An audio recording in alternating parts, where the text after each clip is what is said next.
Hello everyone and welcome to another stream of Isis Gaming, and today I'm playing Town of Light, the DLC of Martha is Dead.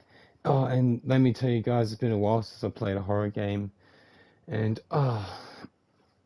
yeah, this game is great. The actual game is great. The DLC is meant to be pretty good as well.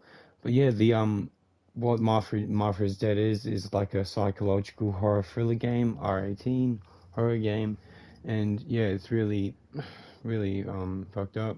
But if you haven't played the actual game before, I suggest playing it before watching this.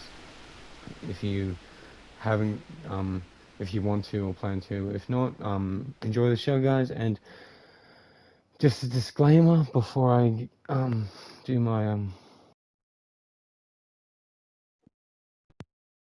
before I do my little thing is I can't change the music volume in this game, or just something to point out. I can't change it, so I don't own the copyrights to the music played in this game, and I can't change that. So yeah, hopefully you don't get copyright strike. I don't really don't want to. Yeah, it's not my fault. I can't change it because usually for every game I do that. And yeah, let me tell you guys, this game is also another little detail about this game. It's based off a true story.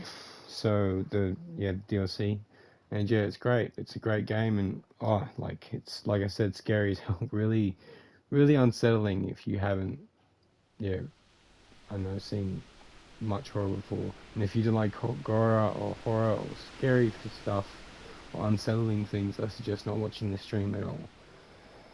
And yeah, guys, just like I said, always give me 5 minutes max to share my link, and I'll get right to you. See you.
One more minute, peeps.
Okay, let me just bring my thing up so I can see your comments, guys. Yo, Dr. GG. Thanks for being here, bro. At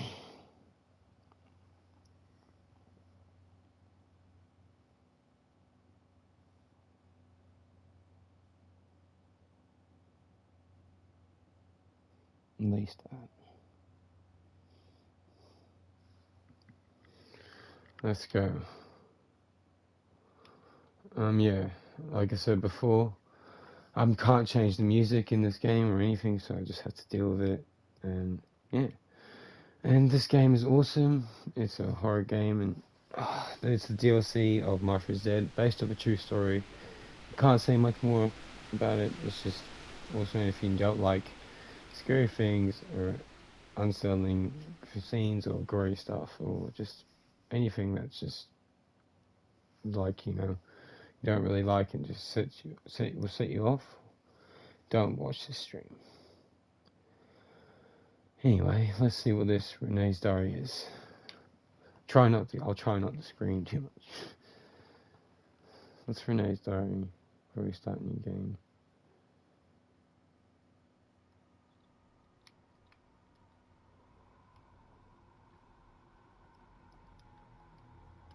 Okay, can't do anything here. Let's go back to the main menu.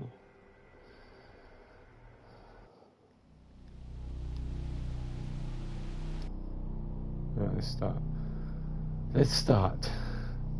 The Town of Light is based on real events, places and research concerning mental illness and the life of patients in lunatic asylums from the beginning of the 20th century until their closure. It contains stories which may be disturbing. The characters and names are fictitious,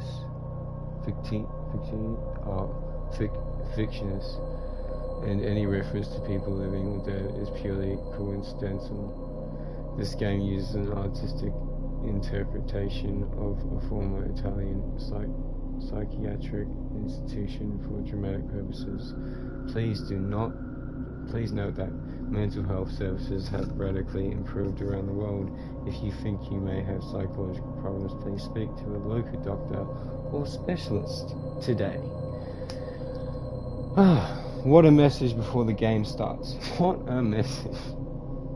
That tells you the game is messed up. Alright. Get ready for this, peeps. Let's go.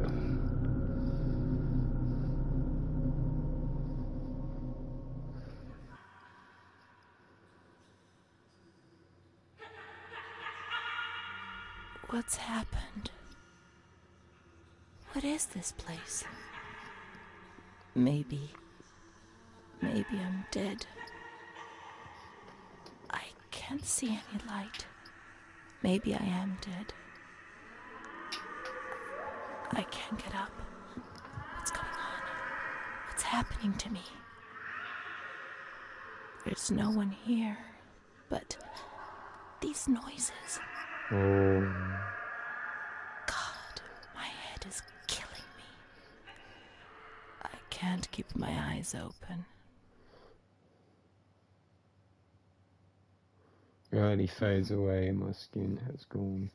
Every breath of wind is excruciatingly painful.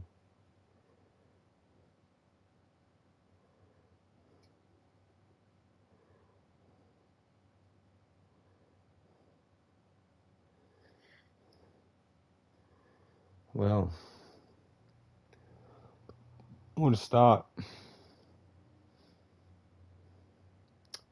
Weird, but fucking, yeah.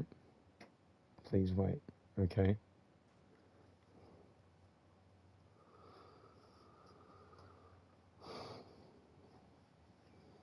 Inspired by real events.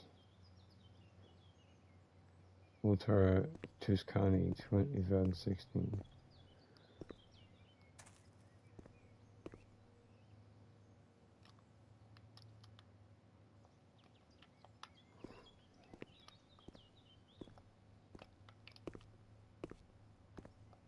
I can't see, I can't run, my feet.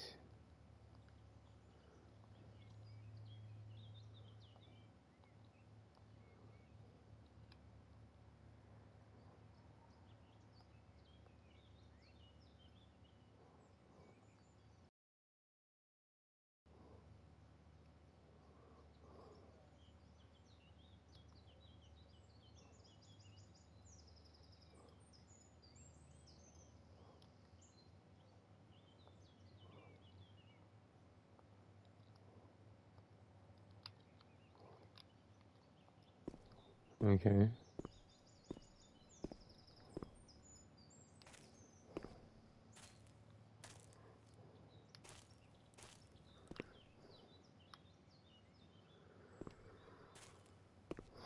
I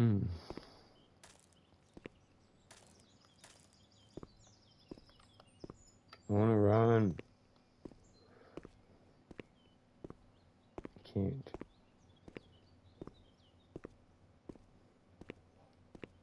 X to open and close use.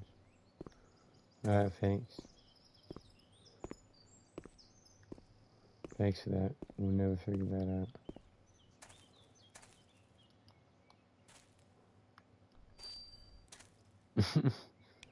Total flashlight.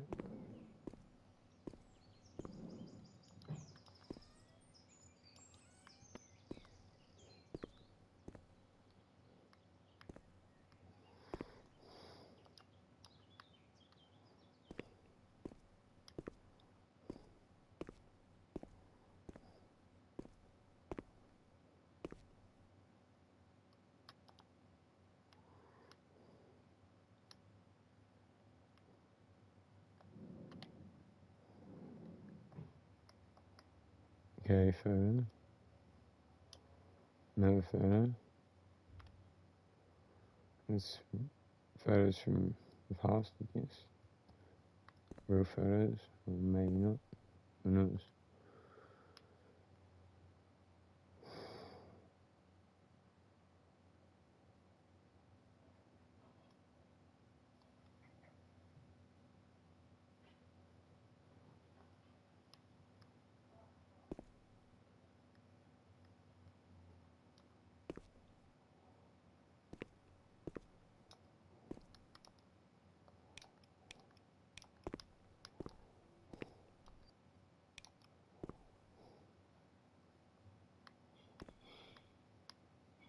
Can't even grab anything here. That was useless.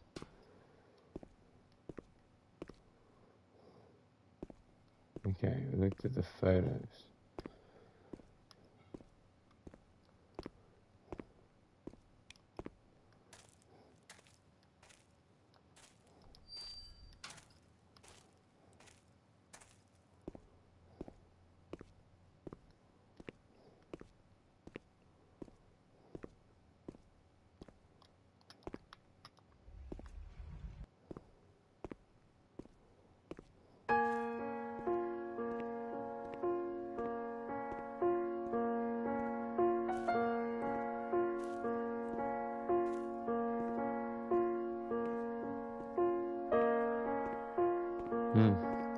shadows. Dun dun. The town of light.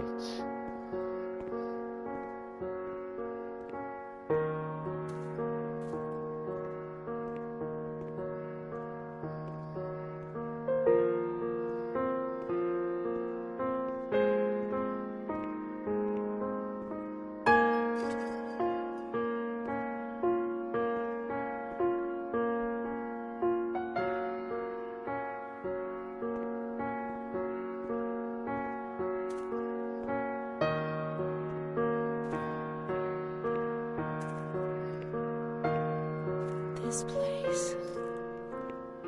Time. Memory.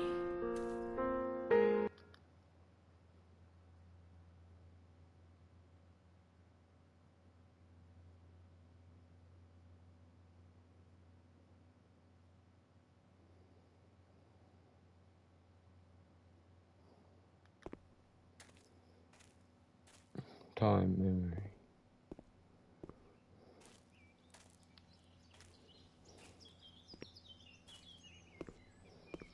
Did that stop the music? Okay. Yes, it did.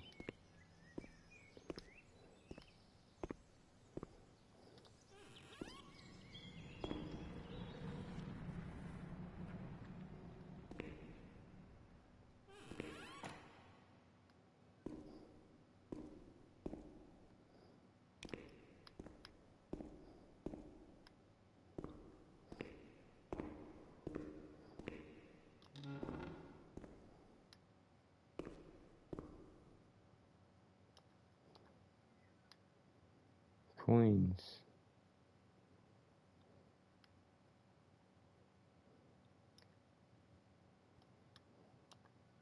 More photos.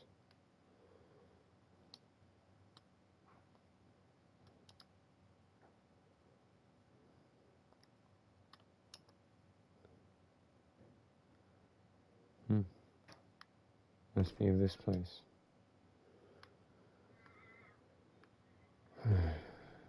That uneasy feeling.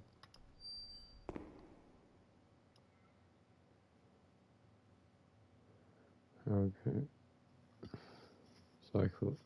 Matrix Hospital administrator file of Mara emitted on June 15, 1937. Discharged on, transferred on, died on November 8th, 1942.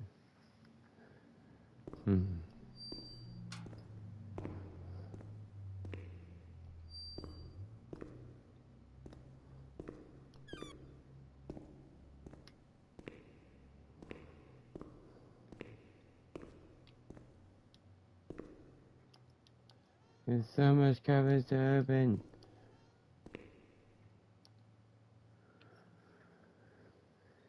Patient discharge, readmission document, name of and surname, Francesca Agostini.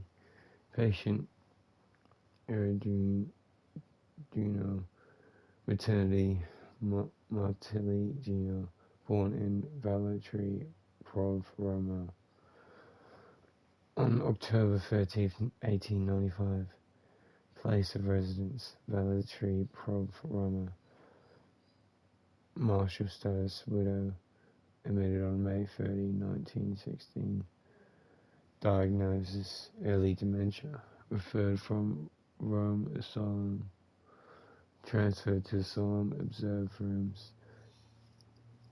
Disarmedly, DMY. Form of dismissal. File, readmission, DMY. Form of remission.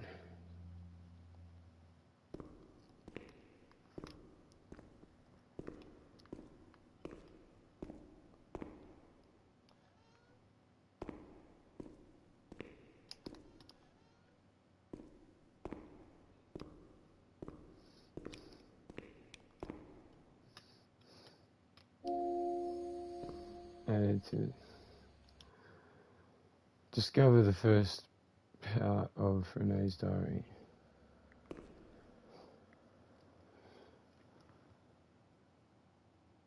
Of course, it's lagging behind on this.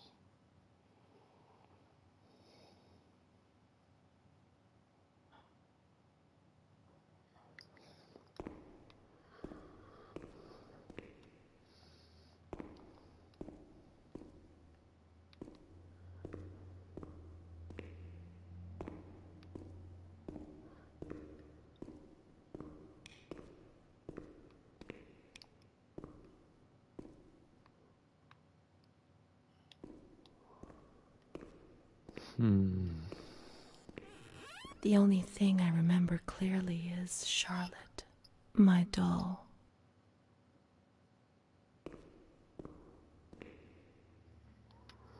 Charlotte, my doll. What she said? That what she said?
There is no power to the master switch. There we come.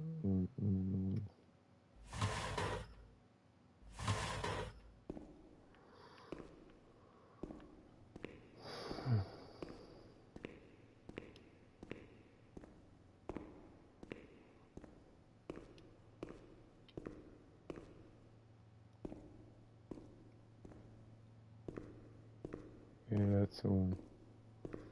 Missed.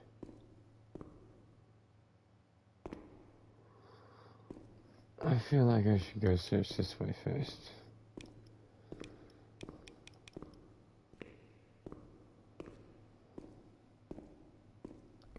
No, she's freezing. She's alone. Let's look for her. Renee doesn't want to abandon her. Okay, let's go this way then.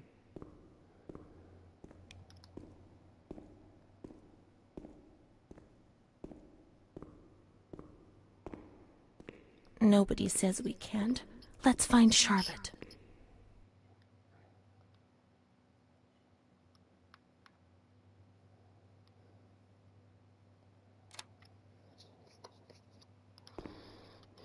Let's find Charlotte. She's alone. Search the wards on the upper floor. She's alone in the dark. There's a plan on the wall.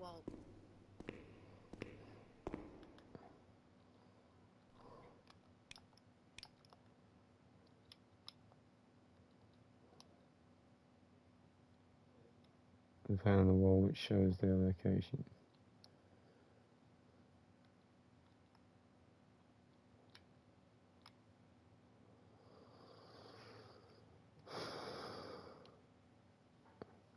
Your taxi fare ends up being 350. It was a long journey.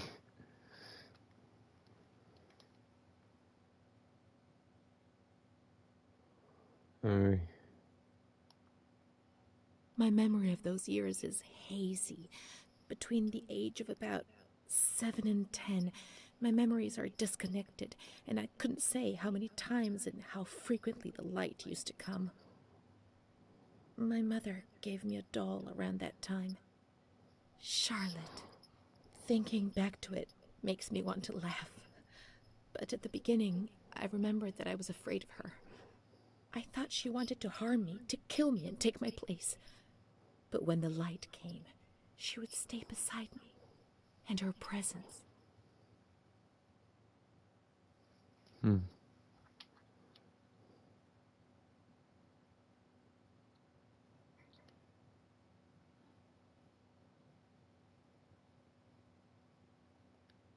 Did not disturb me. I was able to talk to her, and so she became my best friend. At least until I was in grade 2, when everything changed. She didn't laugh at me. And if I had to say something to my mother, I asked her to say it. When things inside me turned bad, she was the only one I could turn to. Now all of this makes me blush, but Charlotte was a real friend to me. I knew that she was just a doll. I wasn't stupid, but at the same time, she was real too. I don't know how to explain it. It's difficult. My mother would cuddle her and tell her things. I guess she was trying to communicate with me. But back then, I was too afraid to understand it. Okay.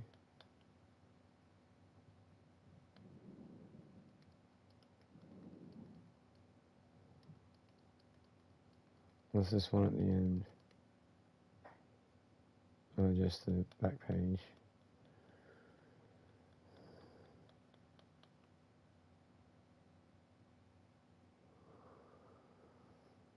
Okay. Let's go upstairs. Joey, what'd you say? Everyone, don't forget to like, subscribe. It helps eyes. Every like and subscribe means a little bit closer to being a real boy. Yes, a real boy. Oh yeah, he ate human. Sup, Todd.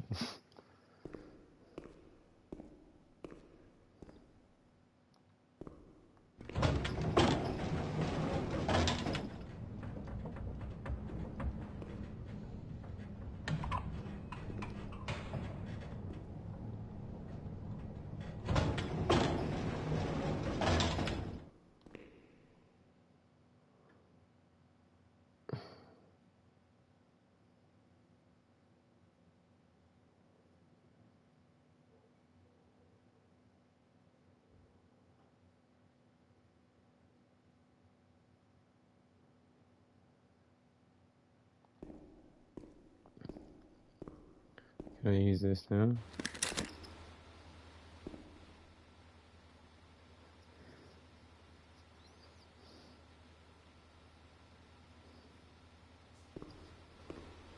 Let's just show that. That's all.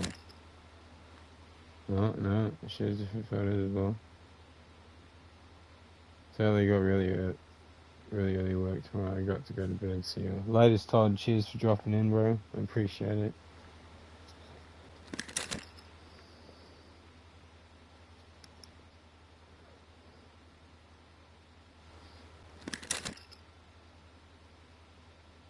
Pictures of the building. And that's it for that.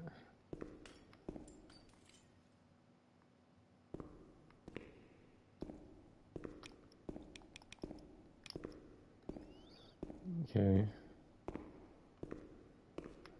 Let's go. How far is this? Really? Oh yeah, that's so far to go with the fucking... That moving? I think what? No.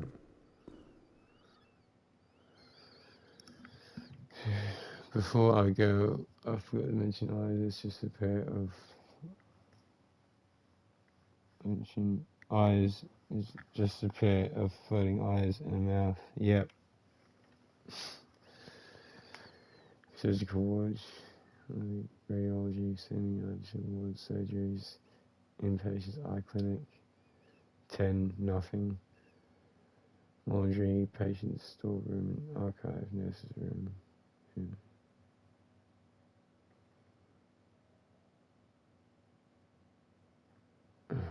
I guess I gotta go right.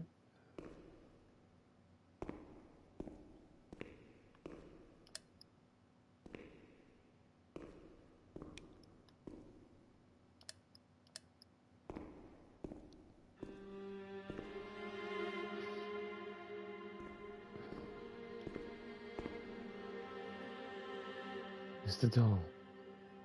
Mummy took good care of Charlotte. She tucked her in, hugged her, gave her cuddles and kisses. She was very affectionate and loving. Nothing bad happened to Charlotte, and that surprised me. I didn't understand. At first, I was quite scared. I was afraid that she wanted to hurt me.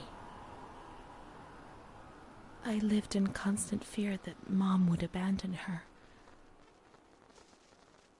Because I didn't deserve to live. I didn't deserve to be loved. Well then.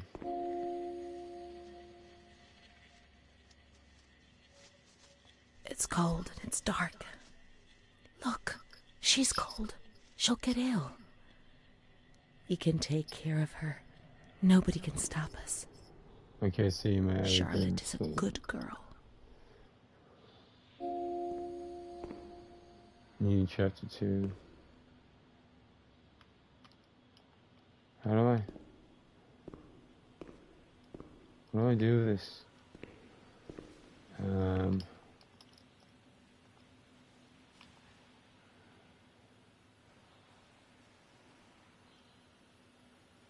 Oh, I got the first memory.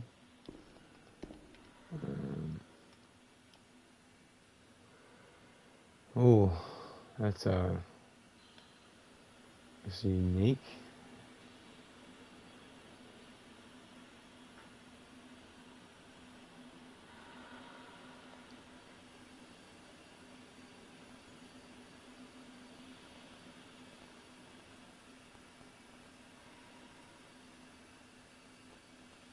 Right. Cool. There's some torches.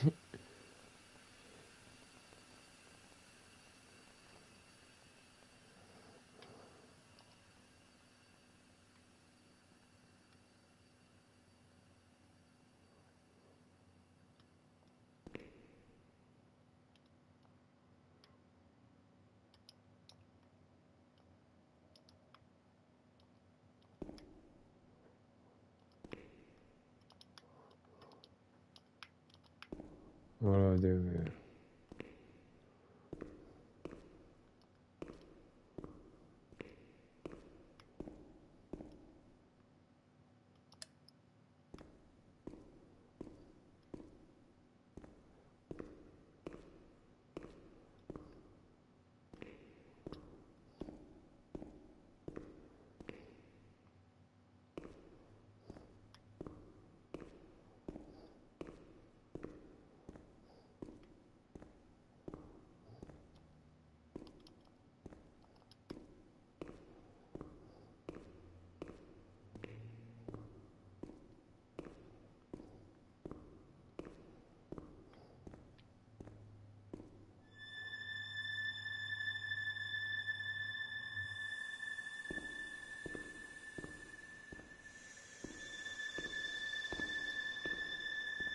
Those lamps could make the room warmer. But Charlotte's not happy. She doesn't feel well. Fuck. She's out of it, eh? This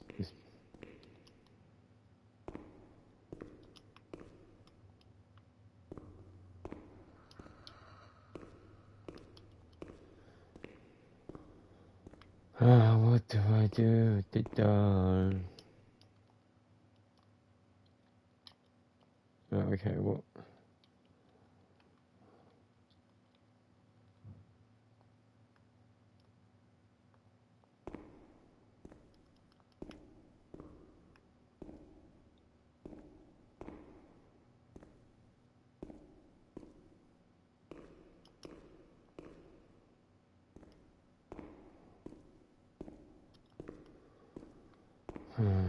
Charlotte is cold.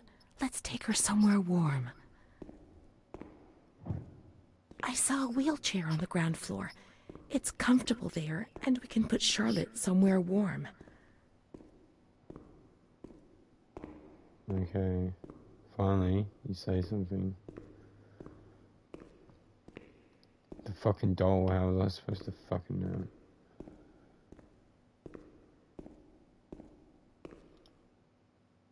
Charlotte will be comfy here. But it's cold. No, it's cold. It's cold. Don't shiver, It's Charlotte. cold. The cold will go away. It'll go away. Go away.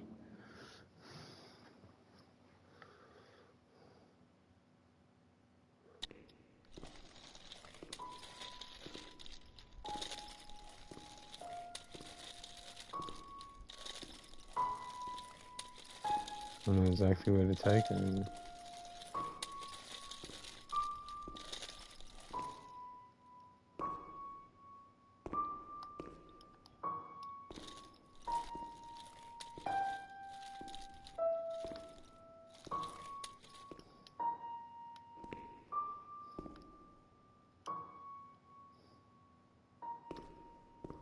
Oh shit.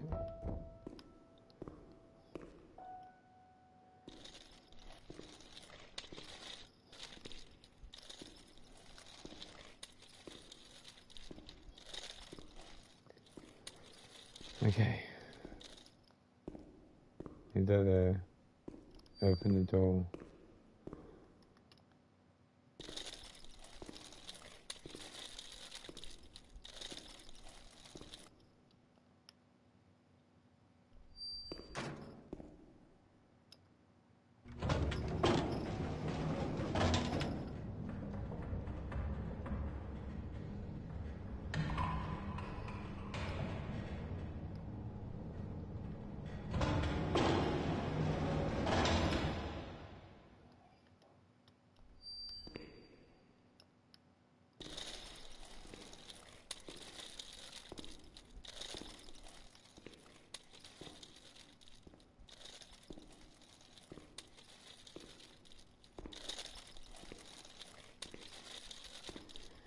Yeah.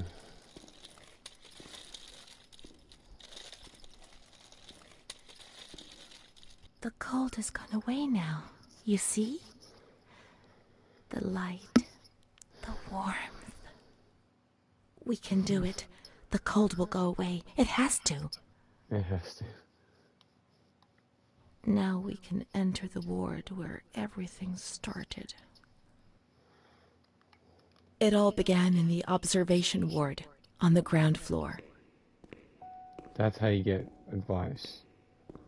Okay.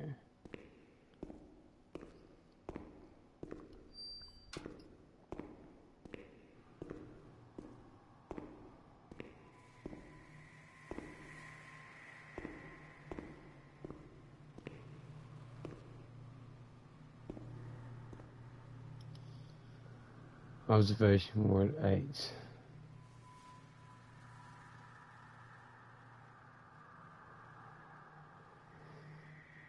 It's to my right.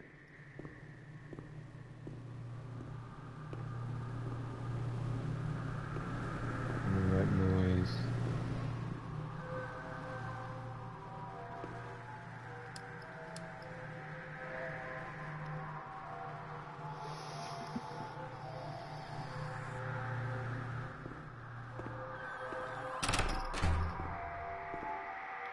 I can't. I have to just keep walking forward.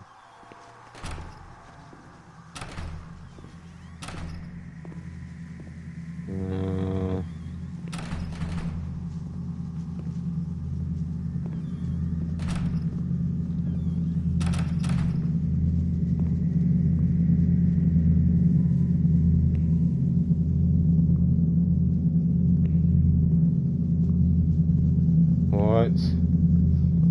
What?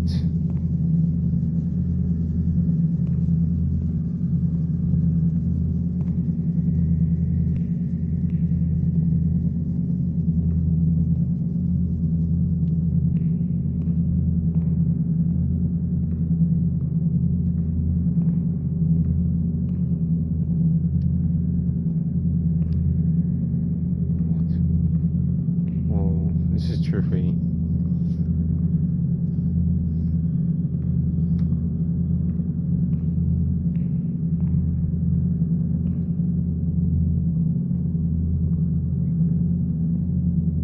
The bright light, bright light. Don't go towards the light. Don't go towards the light. I'm going towards the light though.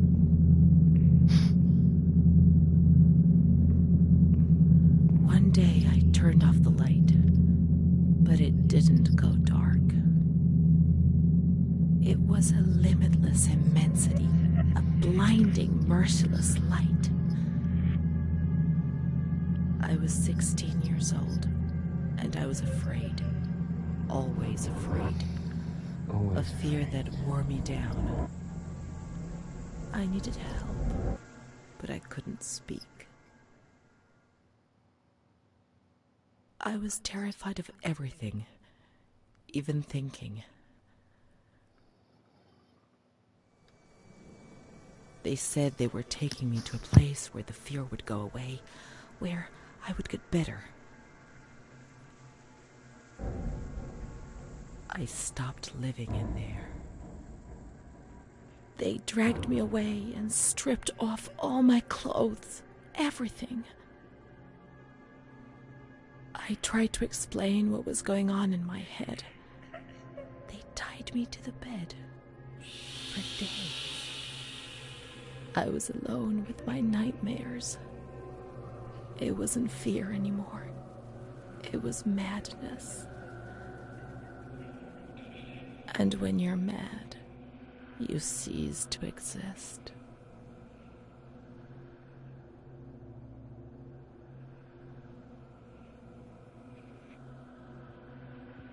Oh shit. That was oh.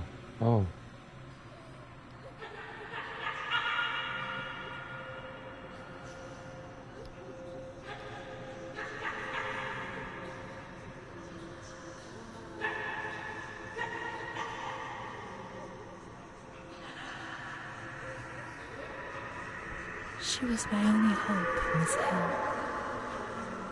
I was descending down among the damned. But that woman and her smile kept me alive.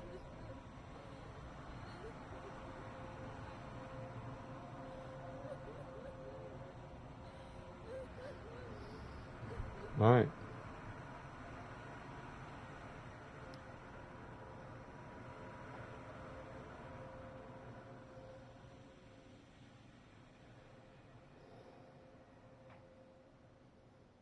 How did I end up here? I don't know. Chapter 3 now. Everybody's pretty fast.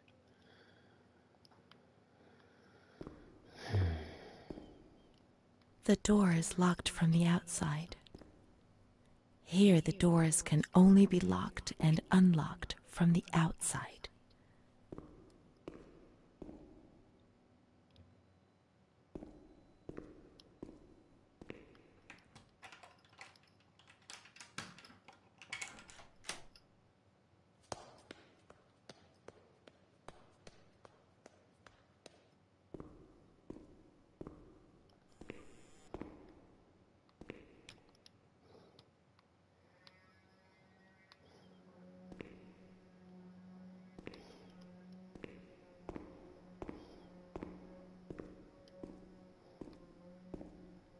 You can't get out of here. Only the dead can leave this place. Can't go that way, okay.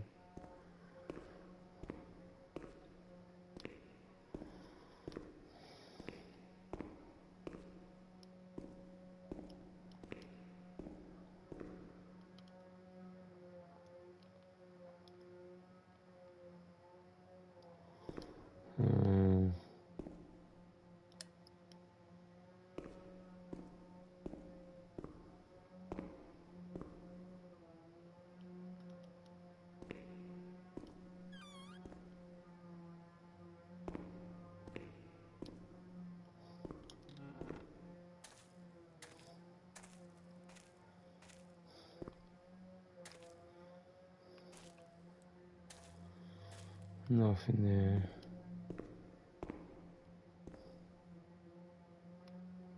How's it going? The maze looks cool. It's not a maze, it's just a old mental asylum.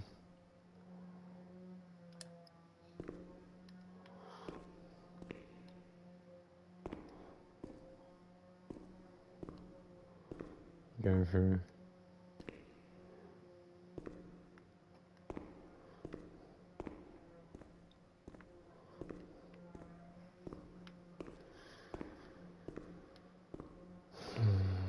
Let's search. I haven't got hell scared yet. Just a little bit unsettling.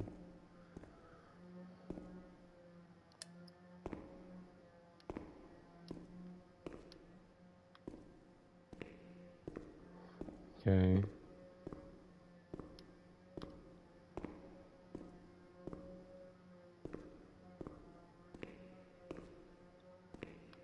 Like nothing around.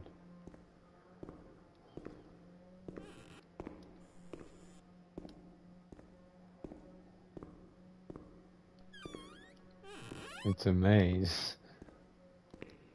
There's like a...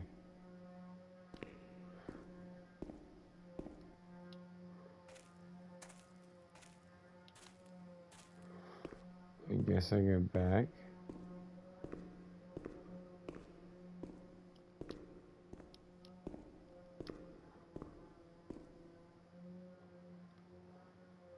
That's the doll.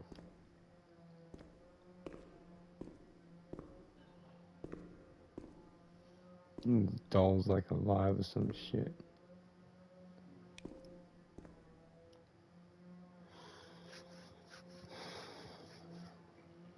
In her head, anyway.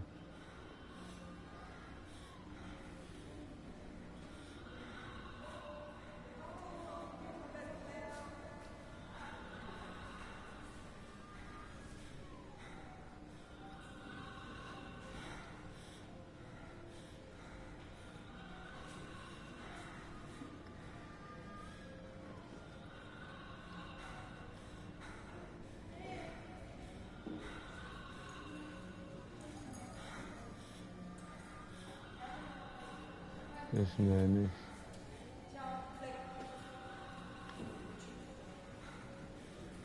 Showing signs of memories of past.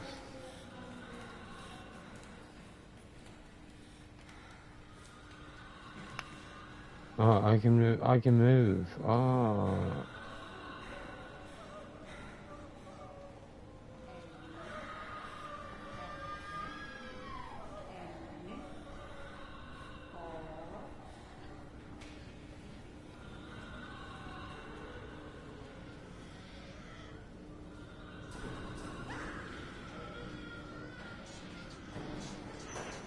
There's people around.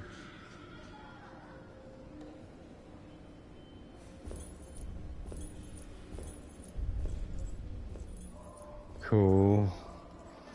Yeah, it's fucking weird.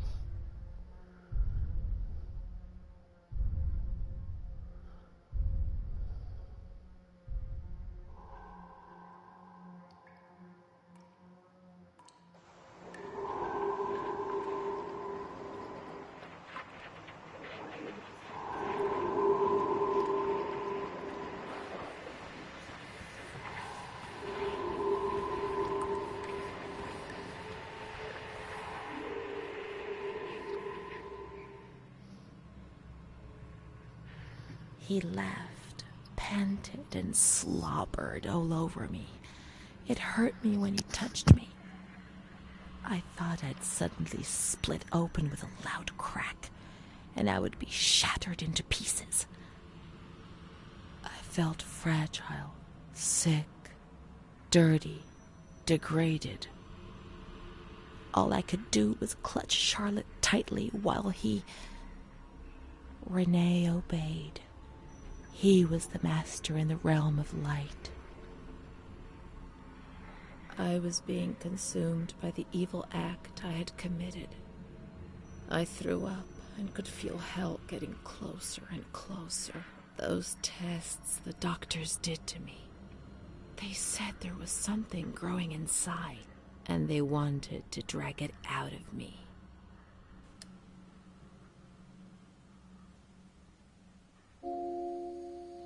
Cool ass, man.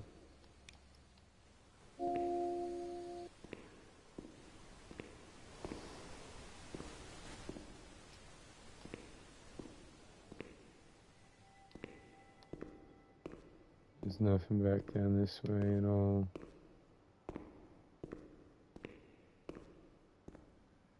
No, okay, let's go. Wanted to drag it out of her. In daytime now.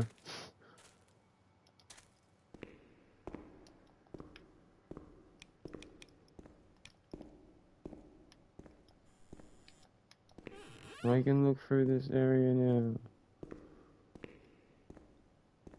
Let's do that.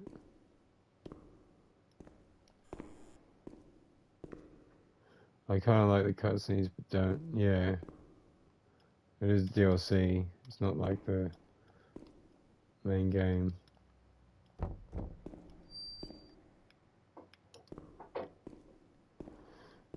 Opening closed doors for no reason.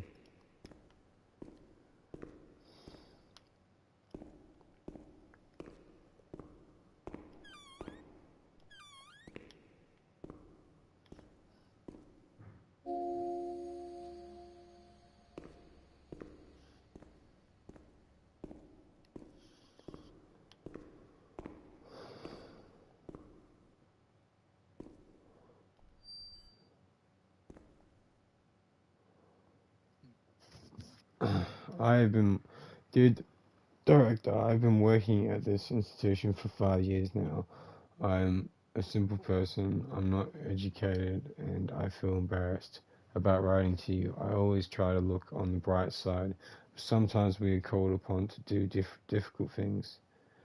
That's our duty, and I will understand. That's our duty, and I will understand and accept it. There's no alternative. However, I have decided to write to you because something is happening which is simply unacceptable. I'm well aware that there's someone among us who devotes too much attention to the younger female patients who are confused. The serious nature of this fact has compelled me to write to you. I am certain of your in, in, indignation, and of the measures you will adopt to solve the problem. Please accept my warmest regards and respect.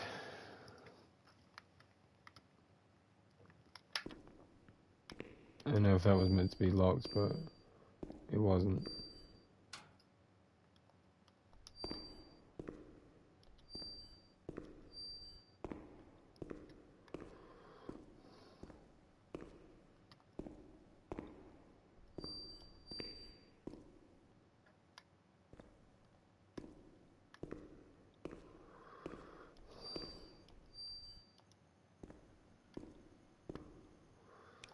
Before we continue, let's experience. Yep, memories. Yeah, got those. Let's look at the diary.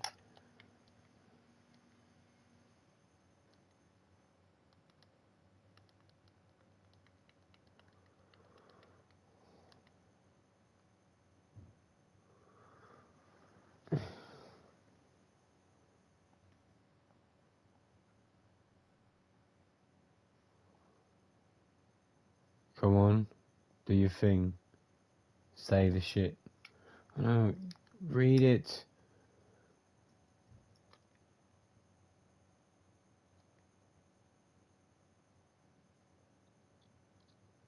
What's going on here? Why isn't it reading?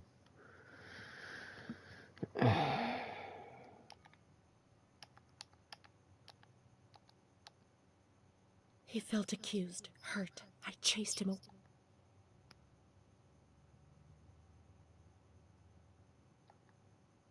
He felt accused, hurt. I chased him away. I insulted him. He was proud, handsome. He said things about me to other people, which he shouldn't have said. Mother caught me coming home drunk. She beat me and sent me to speak to Don Gino every day. He came back and tried to speak to me. I think he liked me. Sometimes I sent him packing and I started shouting at him. But other times I embraced him. I held him tight and loved him.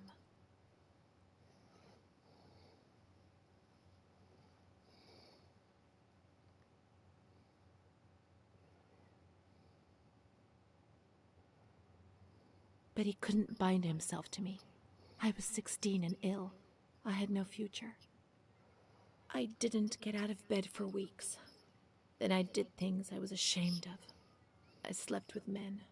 The guilt tore at my soul, and the light came back to torture me. I invented stories to justify my actions. I couldn't bear my own weight.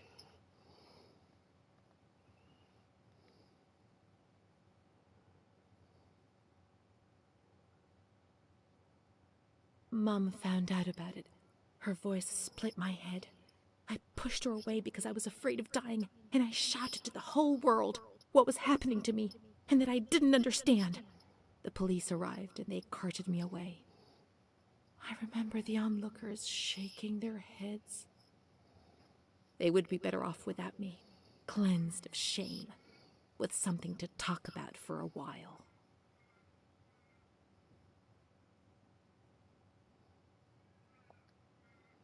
Okay.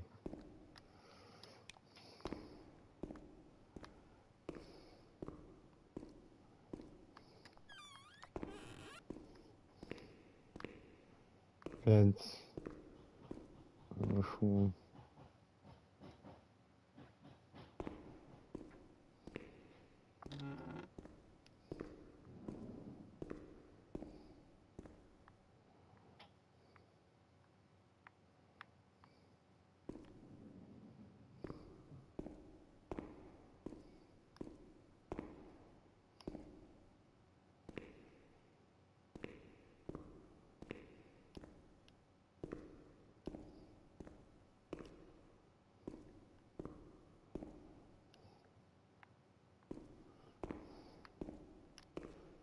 Stone, stuff. More beds. She stayed with Renee during those terrible medical examinations, and that gave her the strength to survive.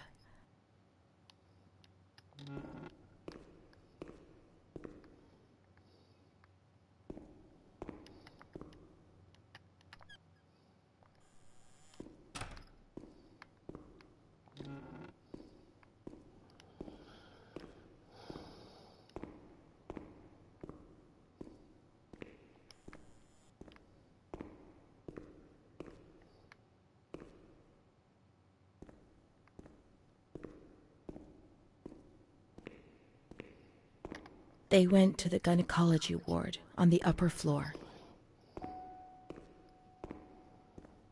Let's break this one.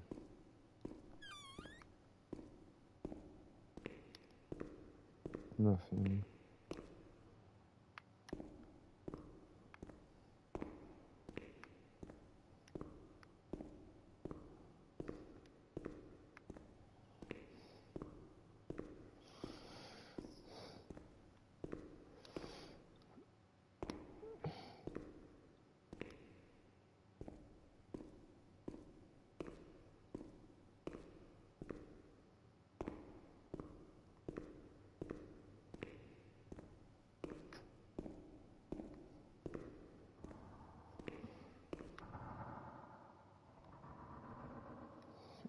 Ow.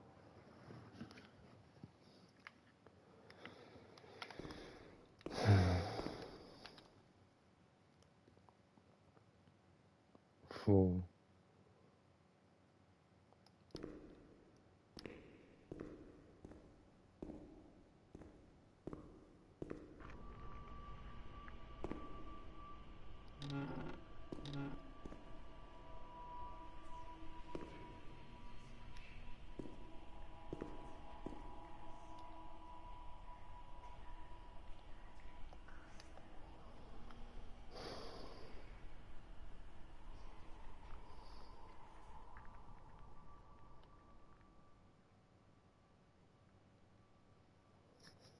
Uh-huh.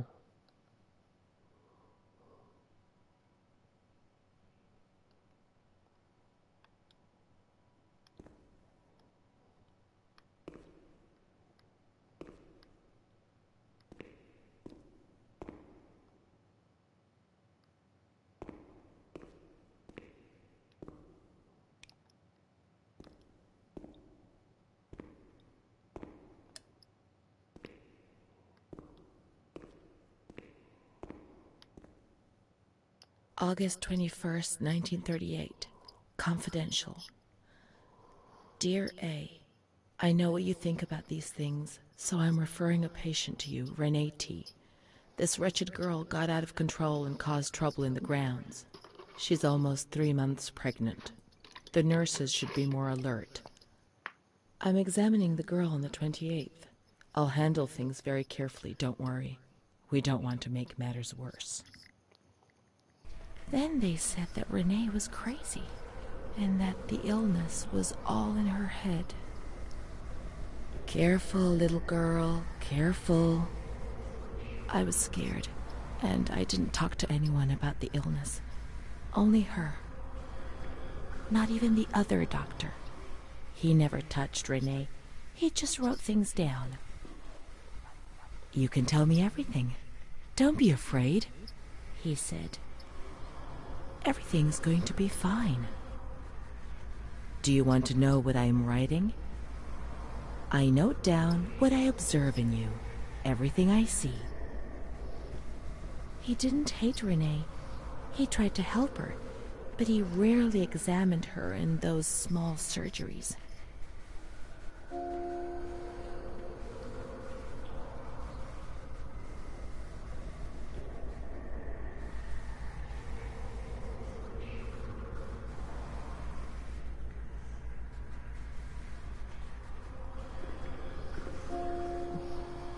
You check your phone.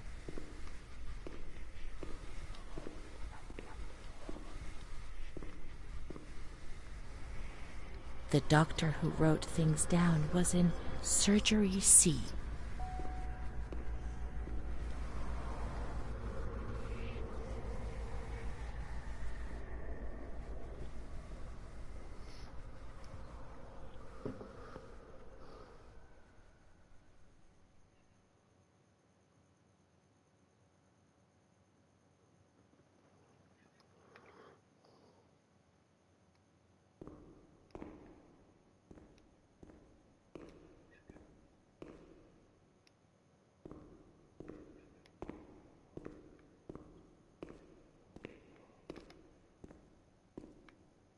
Surgery C.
Look at the butter. How nice it looks.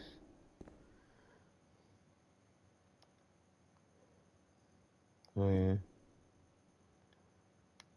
Old phone.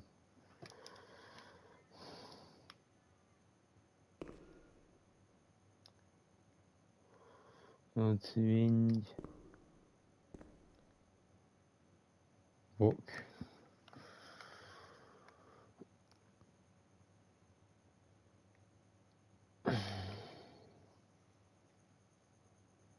And the brain.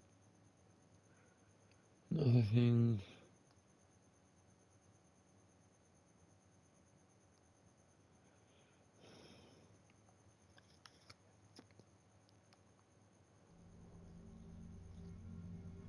March 12th, 1938. Renee T., 16 years old.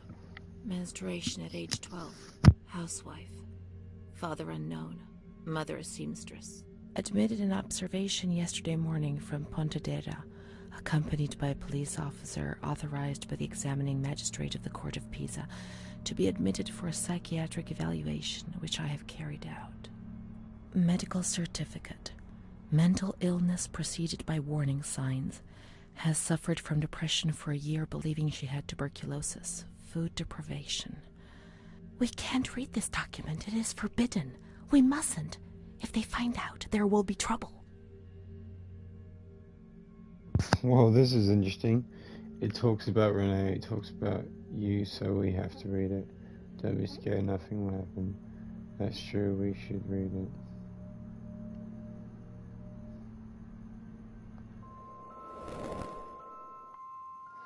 Have you ever wondered who you are? Yes, of course you've wondered. A relative, maybe a child. I don't know. It doesn't matter, I'm here for you.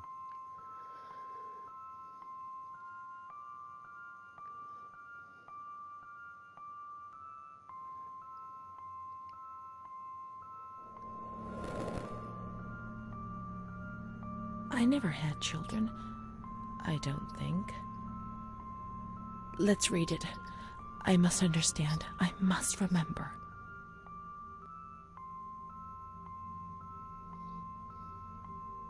She is frightened, hears noises and ghosts, presents serious signs of anxiety psychosis, suffers from hallucinations.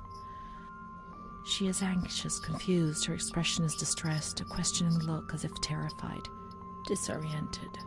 She feels confused, hears voices shouting in her head. She doesn't understand things properly. She has been feeling unwell for 2 or 3 months. When questioned, she replies, "My mother wants to hurt me. I am always scared of her. She chases me." "Why are you here?" "I argued with my mother and was so upset that I felt like my head was spinning. There was a woman there who wanted to force me into a life of prostitution. They wanted to condemn me to be burned at the stake. Children whispered, called my name." March 16th. She couldn't sleep last night. They wanted to condemn her to be burned at the stake. April 4th. Transferred to the calm ward, still under my supervision. "Yes, that's true. The ward where Amara was. Yes, the stake. The children wanted to burn Renee. She had to pay for what she'd done, like witches at the stake." What do you say? I never wondered on Dr. GG Gaming.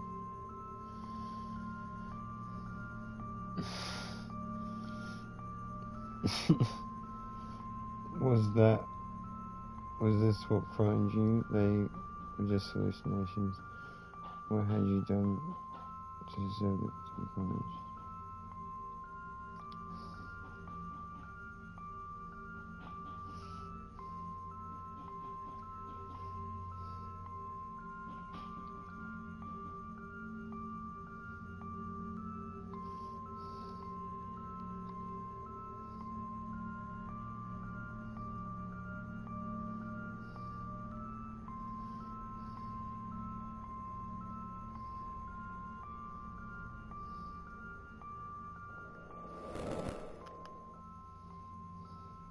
I didn't know what reality was. I never did. I've known many different realities, maybe too many. When you move, everything changes its appearance and meaning. You were ill and they tried to fix you. You must understand what your reality is. Absolute reality. Things aren't always that simple. They keep changing. It's like looking in a mirror, and when you move, the reflection changes. Amara, she was good. Let's look for her. What else can we do?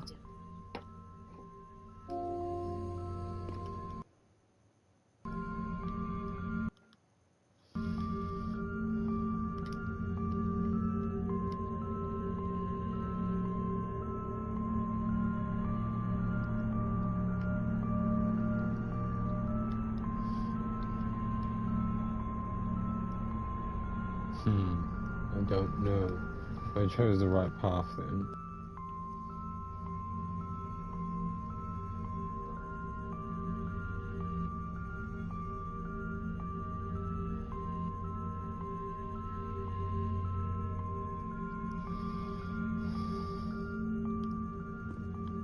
I don't know what those things mean.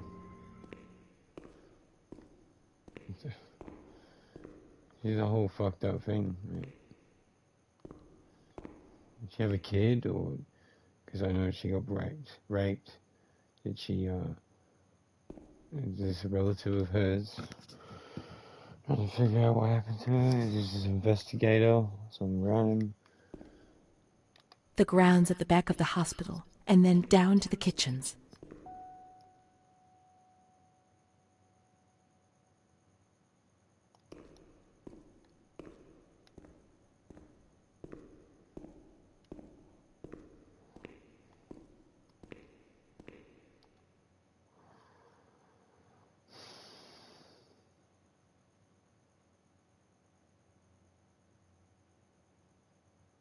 $14. Yeah, it's right there.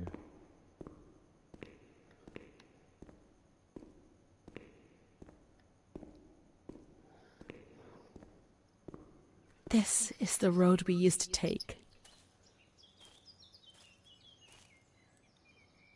If it weren't for her, in the grounds on that bench in spring, so many days.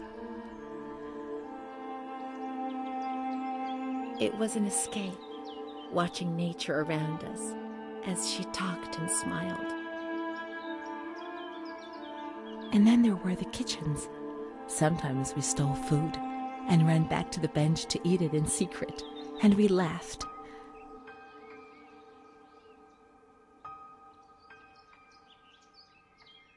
She did things to me. Sometimes she touched me.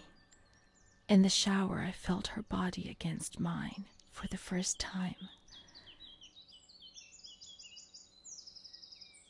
It was a shiver that warmed my soul. Eyes closed, the light slipped away.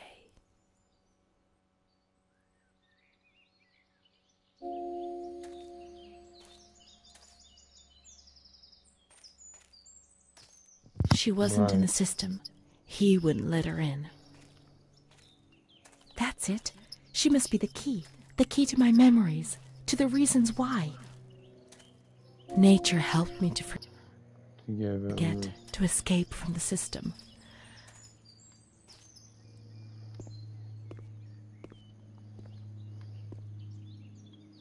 Nature helped. Did it?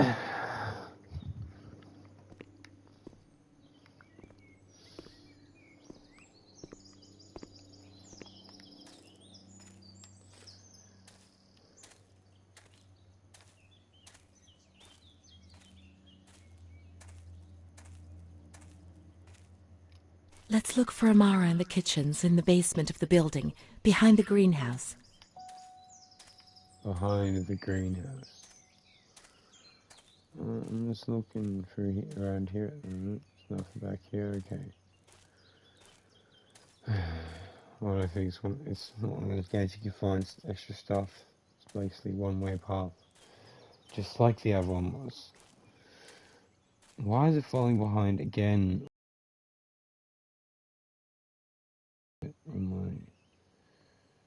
Like that.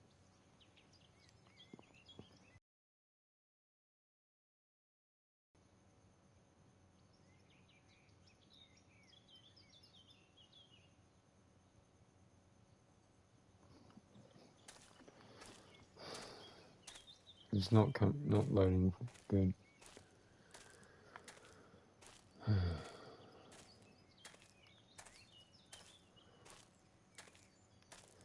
Hmm.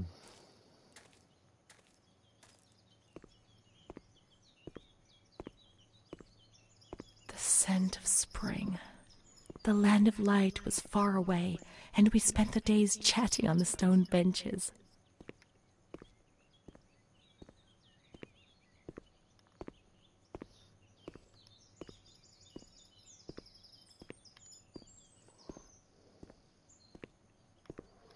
Okay.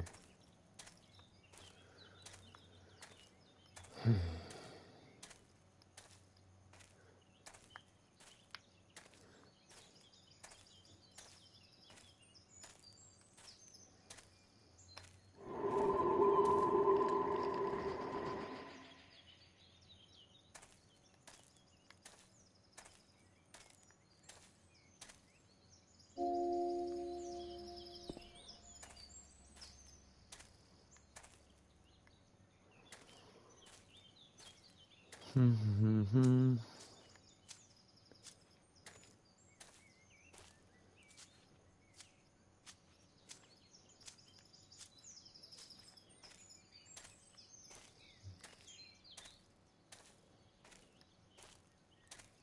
the greenhouse. Another greenhouse. I know this area.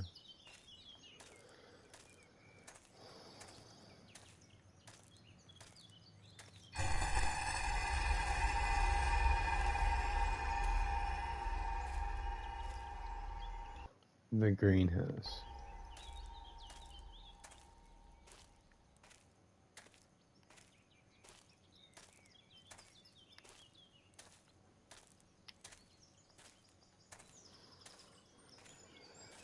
Finally, life thrives.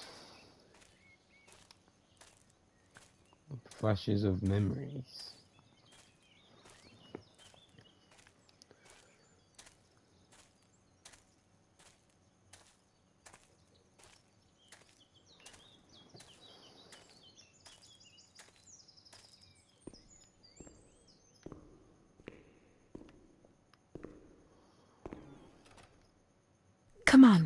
Come on, let's look everywhere. She must be here, I'm certain.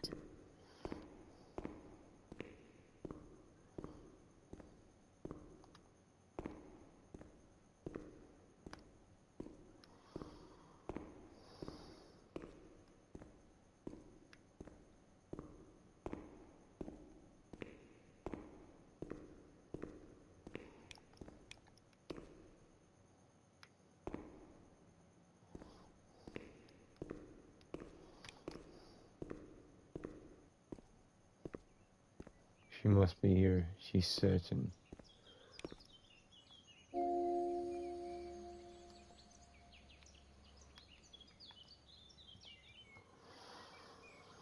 Whoa, there's a lot more stuff to read now. Let's read this stuff.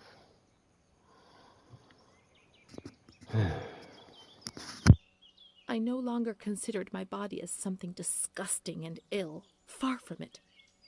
I began to look at myself, to caress myself, and smell my own skin. I began to explore and experiment, finding physical pleasure. My ideas were not very clear, and I never spoke to anyone about these things. Bruna, however, spoke about them.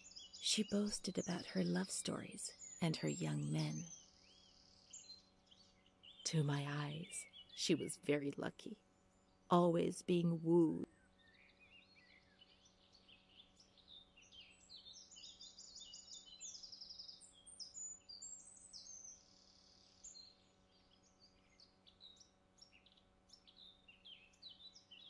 By marvelous, generous, and kind boys. Thus, I fantasized about her adventures, pretending that I was the main protagonist. But how could I ever be like her? Occasionally I recall that she had black and blue marks on her body, but I was so naive that I did not understand. I did not put two and two together. It was Don Gino who explained things to me a few years later.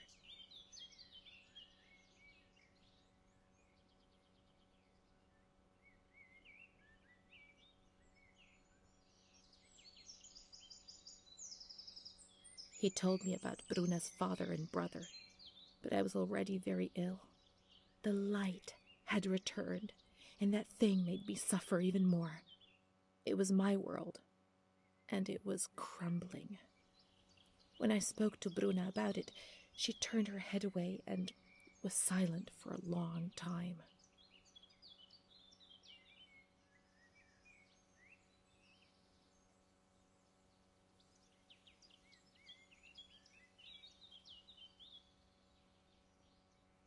Prince Charming doesn't exist, Renee. At least not for us. I was 14 years old. I didn't think it was possible for a boy to look at me and desire me. When he asked me if I wanted to go for a walk, I didn't say anything. I didn't even have the courage to look at him.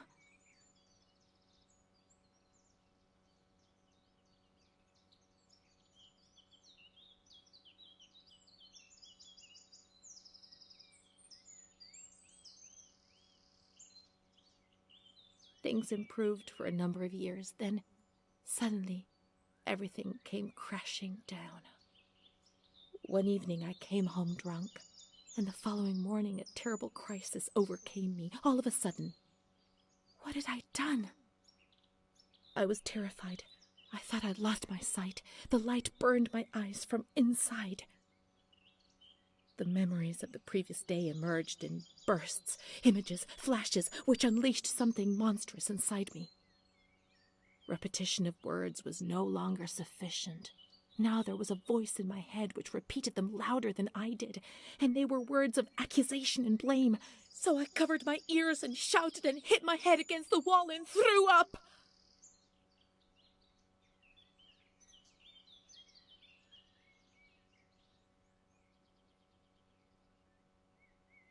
I remember the doctor, the wall filthy with blood and vomit.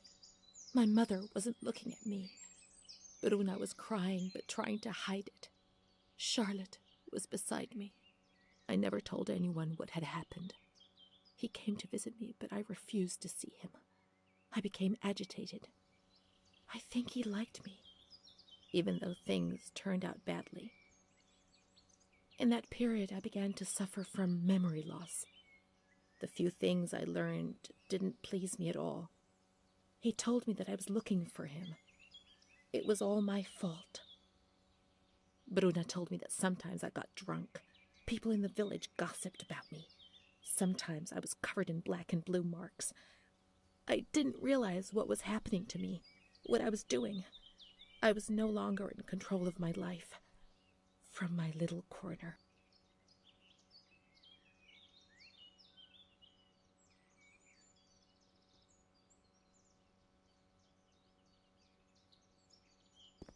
Keep looking. We mustn't give up.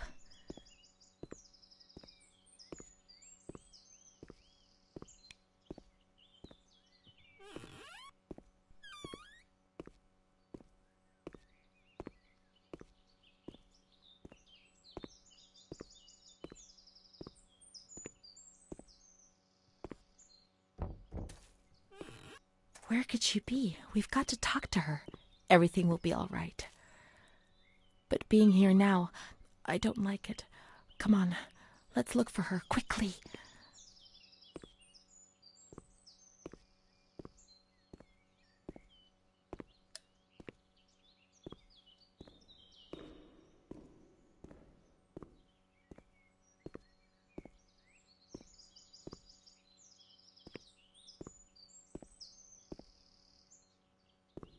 We can't go down there. There's too much water.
Okay, this is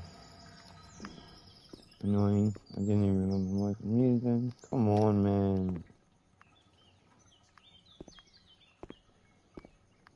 We can't stay in here too long. They'll find us. When they found us... Come on, hurry. We've got to find her quickly. We've got to get out of here. They'll find us. But not now. Not yet. Amara's not here. Maybe she's in the showers. We can find her there. The water was often cold.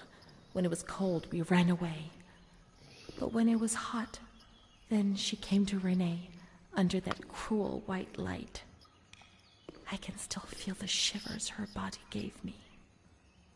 Everything must return to how it was. If we recreate that magic, she'll come to us.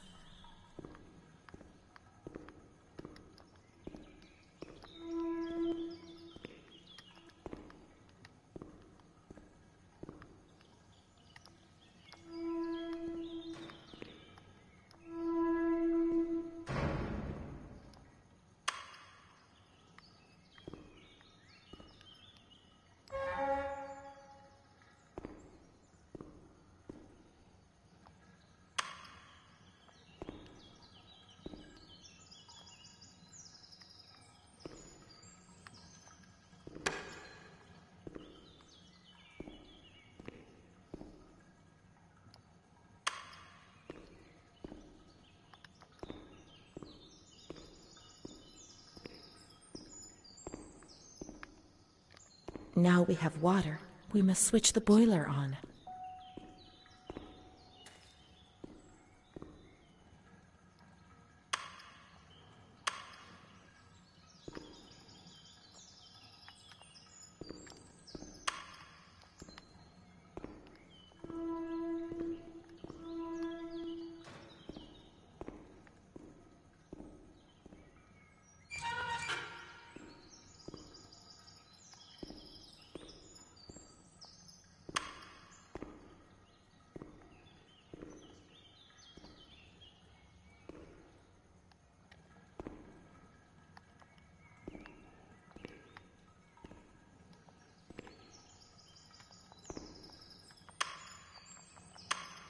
I fucking did that.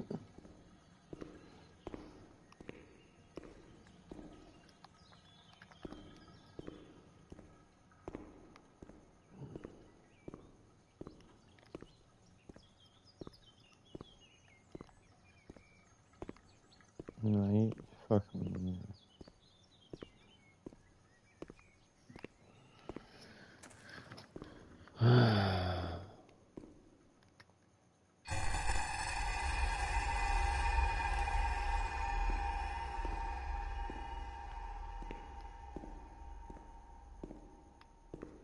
Memories.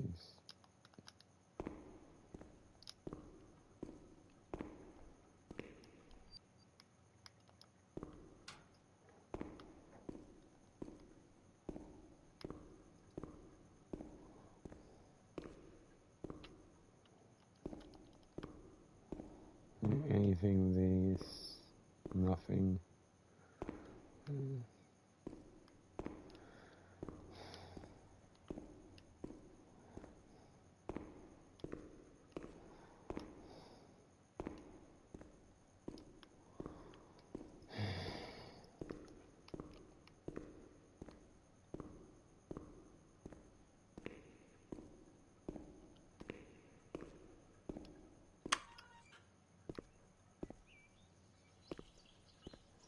I don't understand what I'm doing wrong. Infinitely wrong. Boiler. Yes, bathroom.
I did it. I did it, okay, and yeah, you can hear a bird.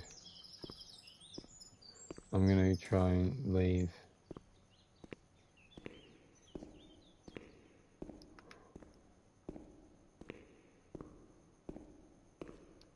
No, fuck.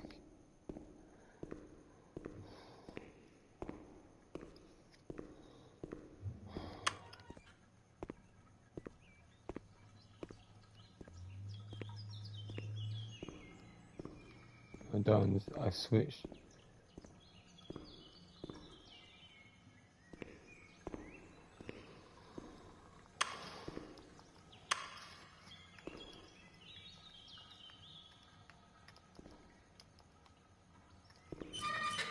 Oh, it's not closed.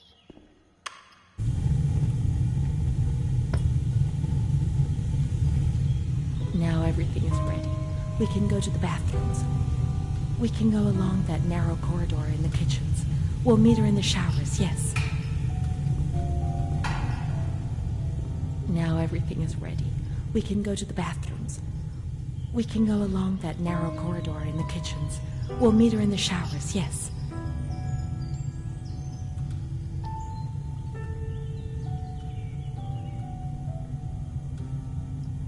Okay, let's go.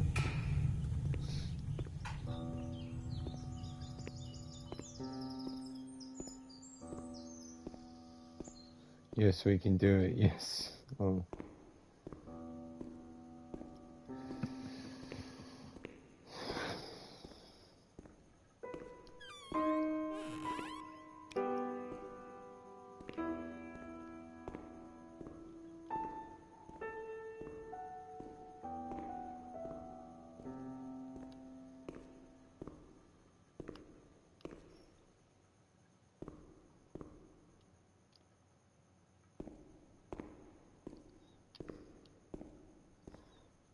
Lead back. I've been here. Let's just see where the showers are.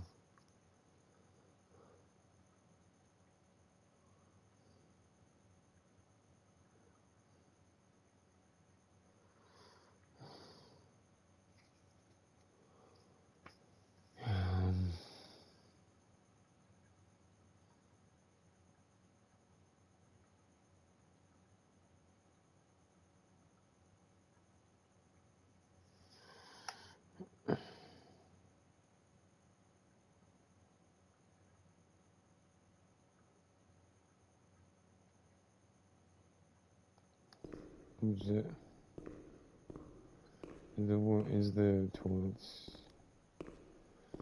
Right, is the showers this way?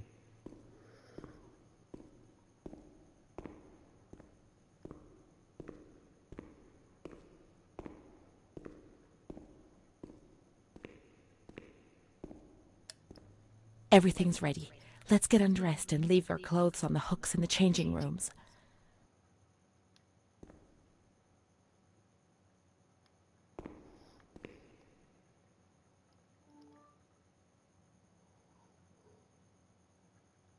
It's a female deviant conduct whose treatment requires special severity and rigor. Masturbation, homosexuality, unnatural mothers who fail to develop the instinct of motherhood, refusal of conjugal duties, adultery.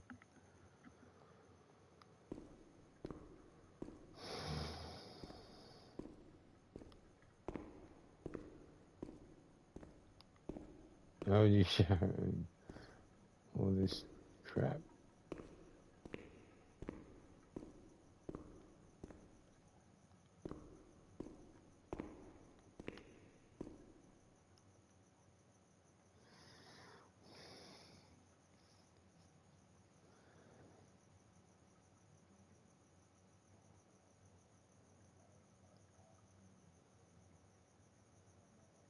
Now it's going to play memory, of course. Let's turn the water on now, and everything will be as before.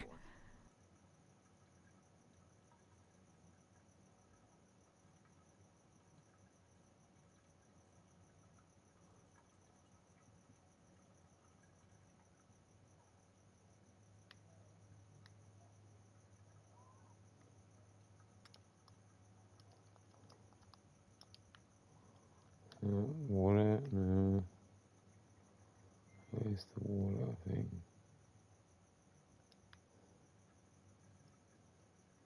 Is it here?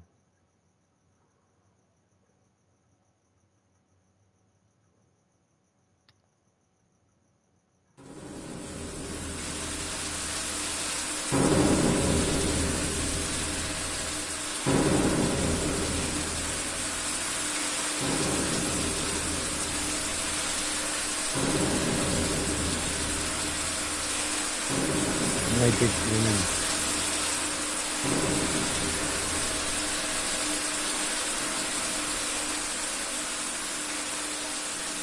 We should go through here.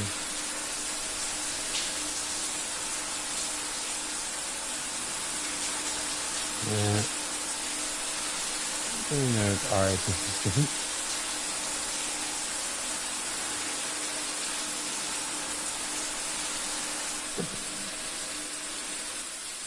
Amara was the only thing Renee had. They separated them. Renee went to the slightly agitated ward, the one that terrified everybody.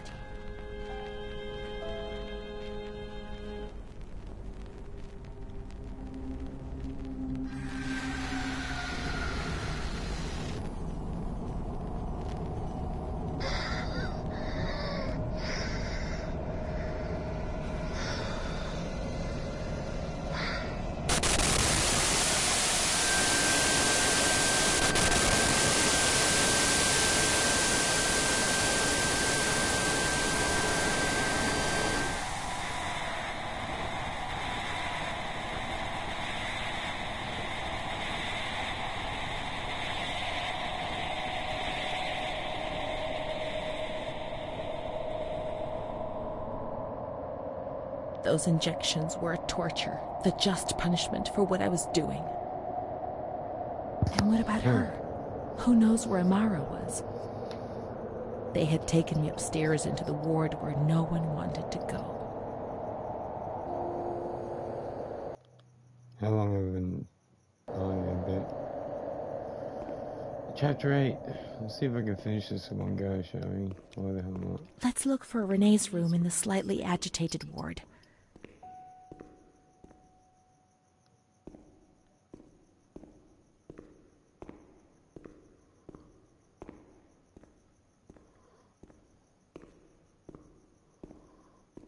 Mm-hmm.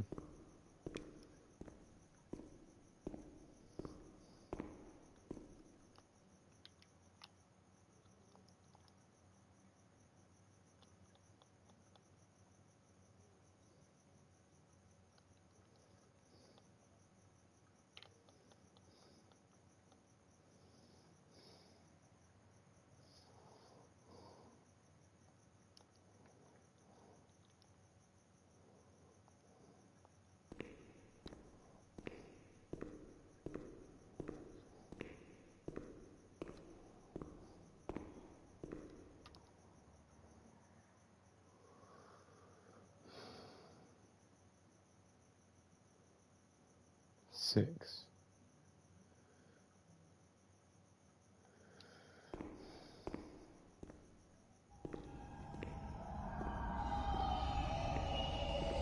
When there was too much chaos, they closed all the windows and the door. They turned off the lights, and it was pitch black. Some people fell asleep. Some others stopped seeing their demons and became more calm.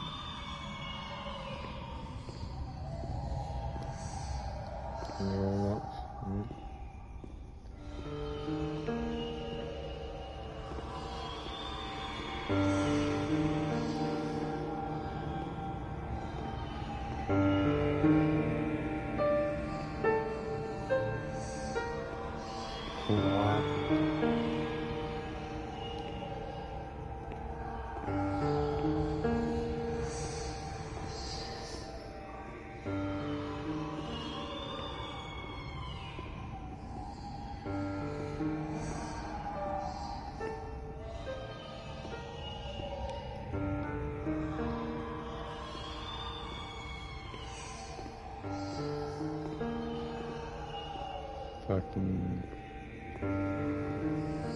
Picked up noises.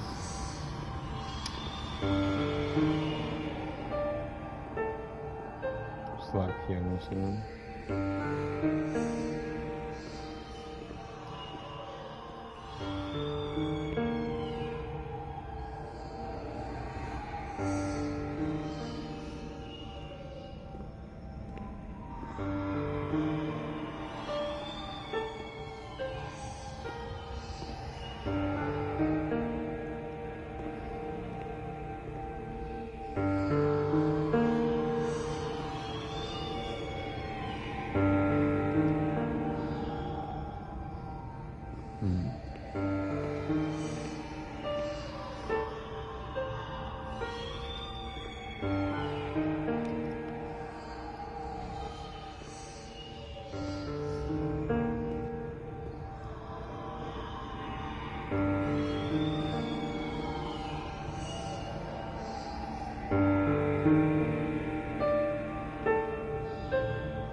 Where do I go?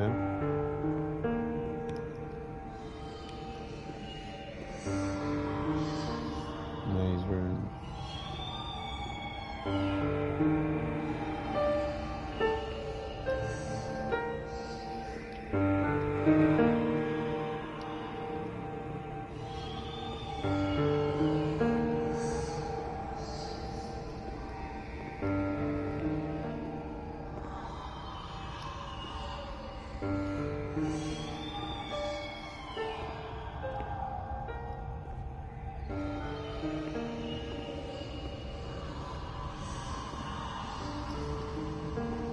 They're all locked, mate.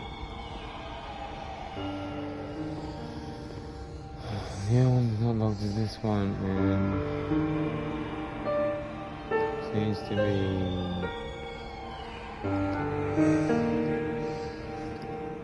nothing really.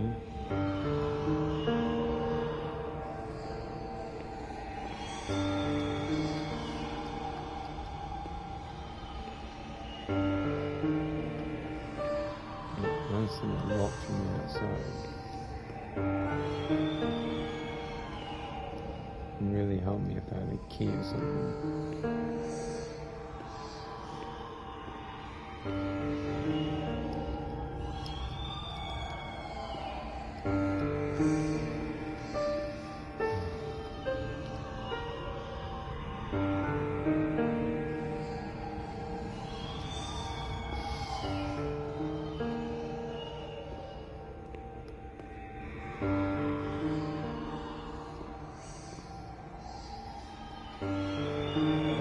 How?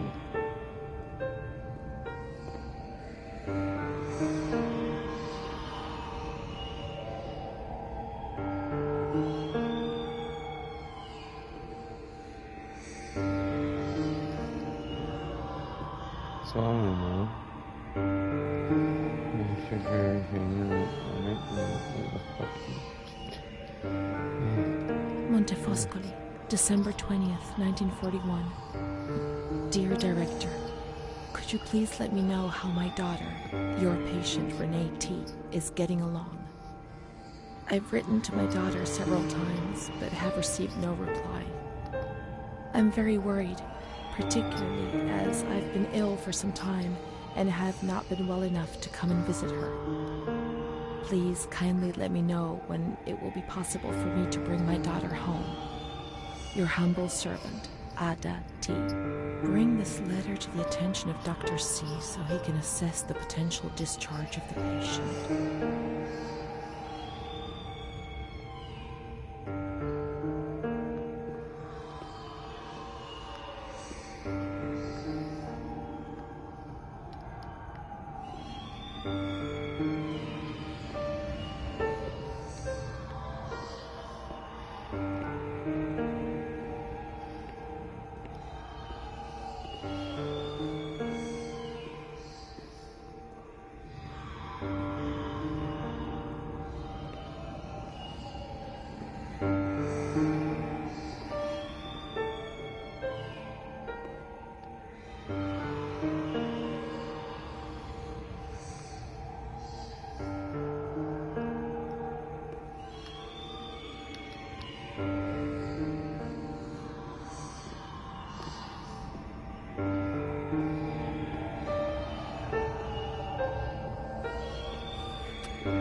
be awesome if I could just...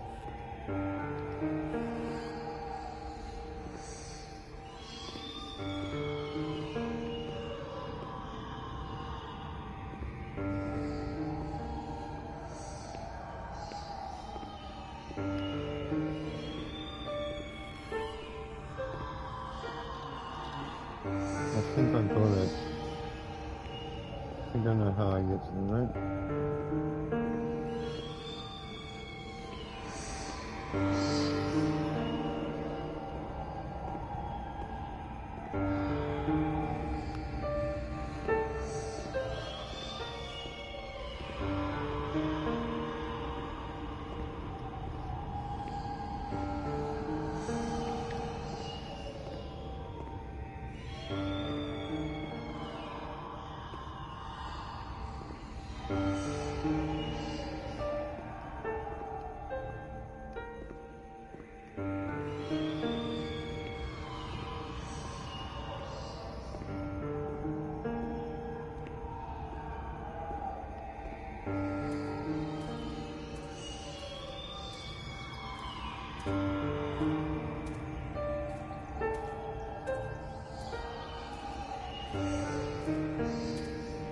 No, let's just have a quick look. I hate slow walking. Oh, can I get... Yeah, maybe I can. Maybe,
gotta be a way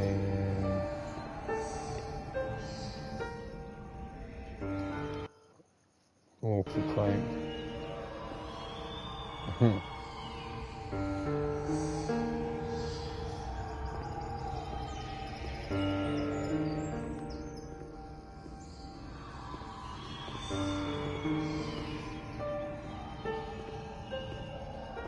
Come on, man.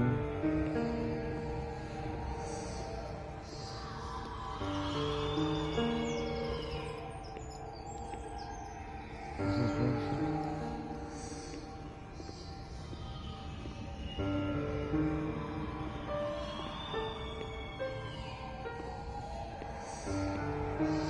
Oh wait. There we go, something new.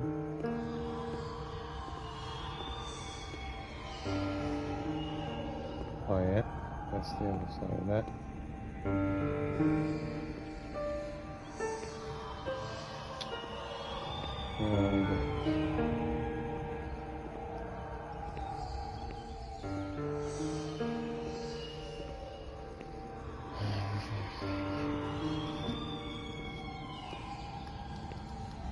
Come on, man.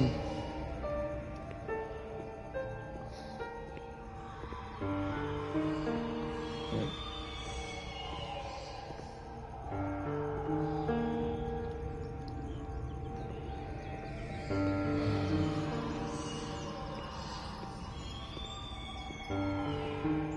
This is bullshit.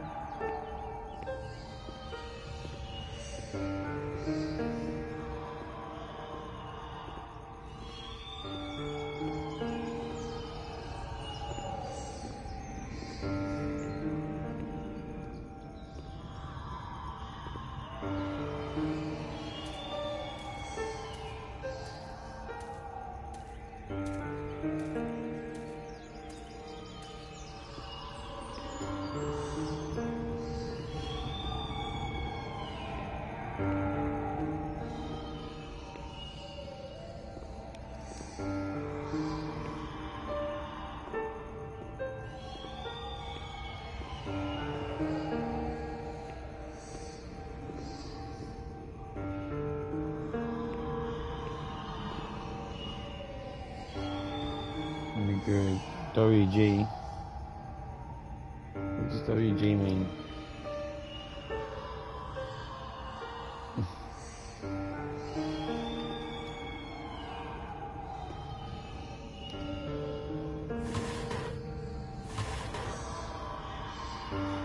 What's your mission at the moment? Try to get into the room with a slightly agitated ward, which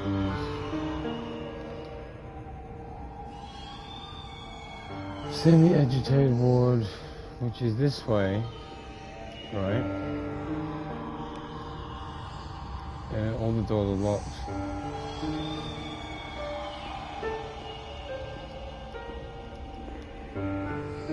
And the door is not locked, which I've already looked at. To look for Renee's room in a slightly agitated ward. Right?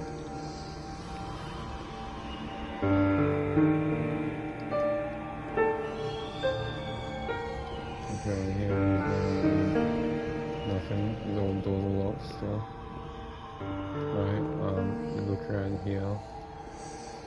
There's pictures on the wall. Open the door, open the windows. Yeah. I'm reading. Cracks in the ground. Here. Broken thing. This is here. Locks. Enter. This. Nothing.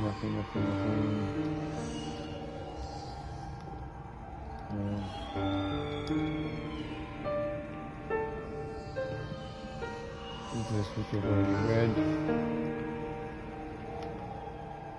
There's a random painting. Wait. Getting left with. A female tree in the wall. There's this shock therapy thing, obviously, but I can't do anything with it. Initially, turn the right hand around.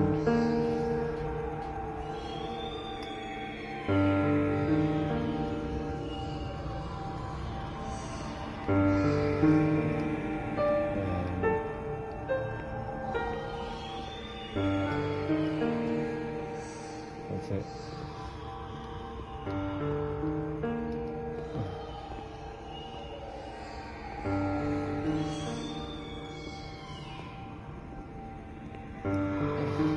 For all, like, you know, like when I saw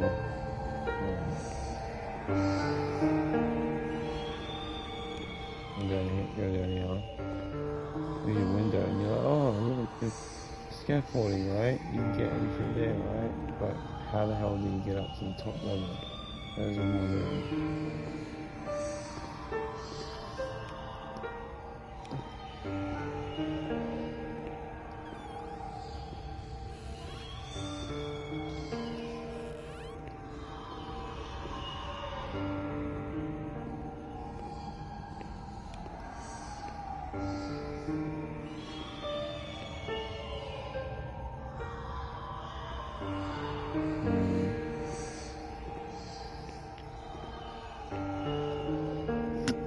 try again. Go out to the scaffolding. Man, this is taking time just because I'm walking so slow.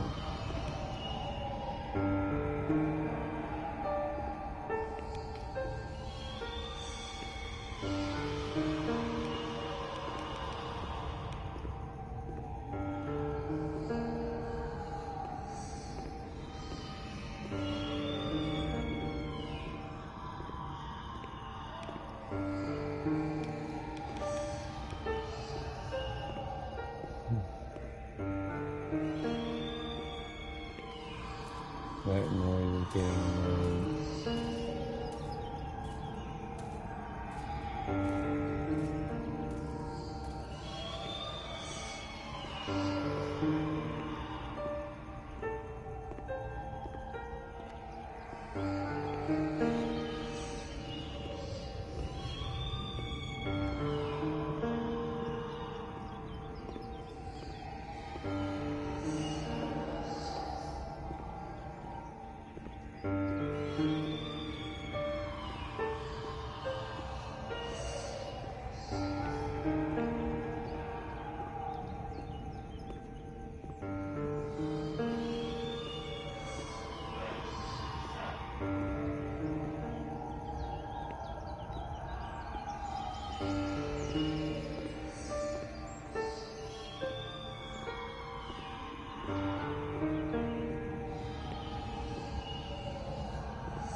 Right.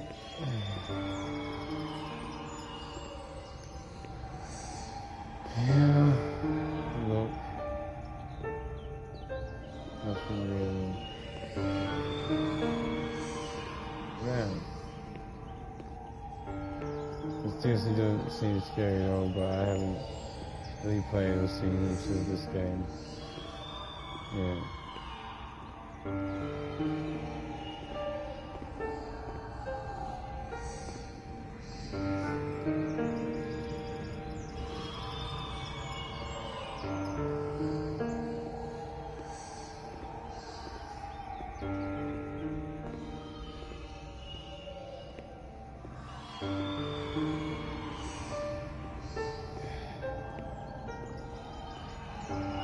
Oh, it's more psychological thriller, that's what it is, bro.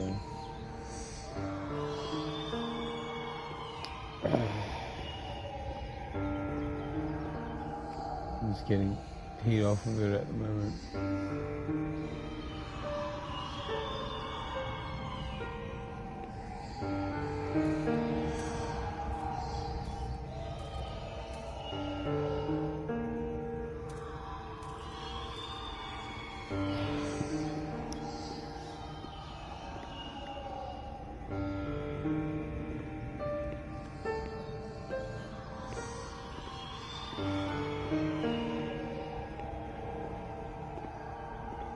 Like, seriously, how?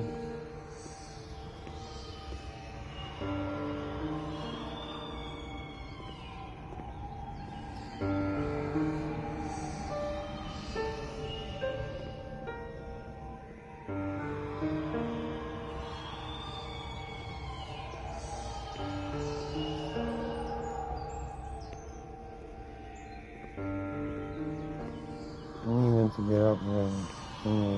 I want to know this. Tell me your secrets.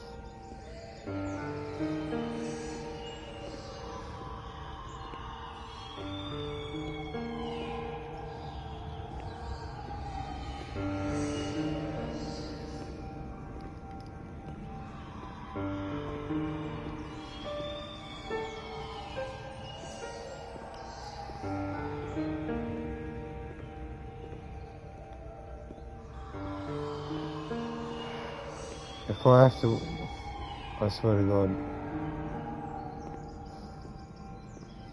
I'm going mad from just listening to this noise constantly, just fucking walking around like, where the fuck do I go? You think it would be pretty simple, right? You think? Yeah, you keep getting the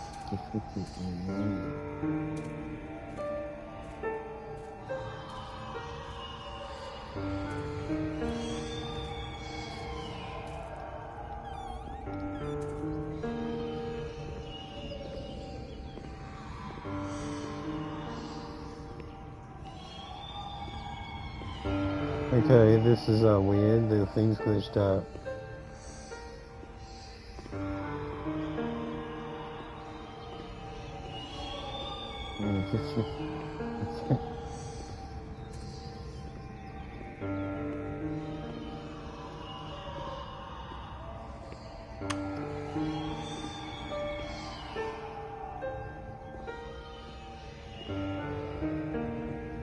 Not knowing what to do, pure torture, lol.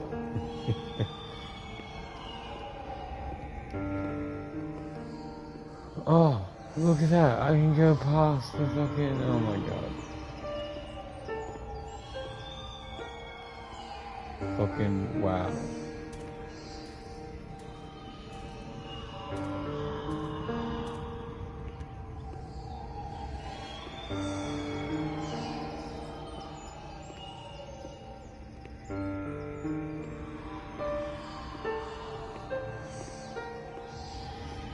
There's gotta be a way up, man.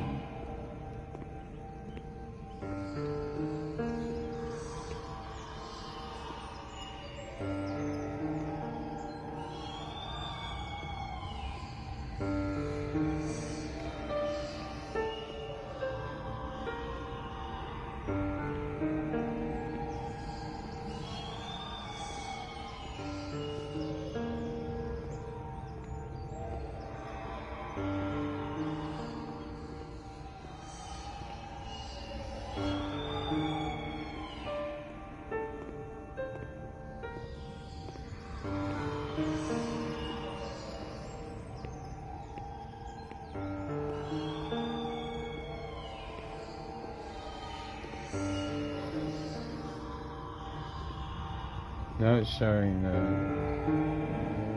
before.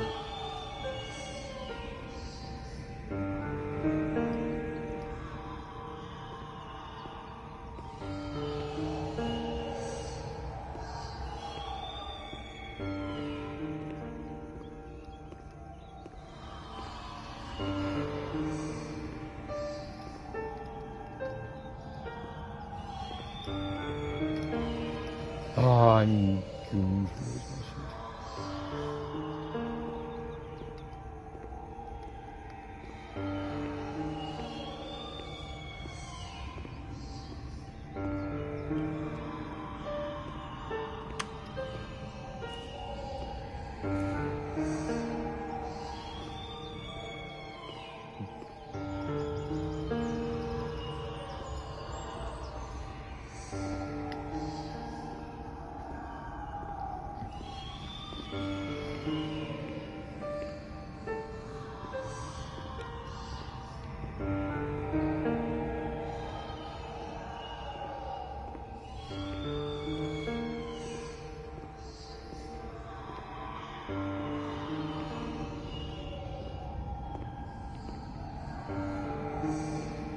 Game is fucking awesome, man.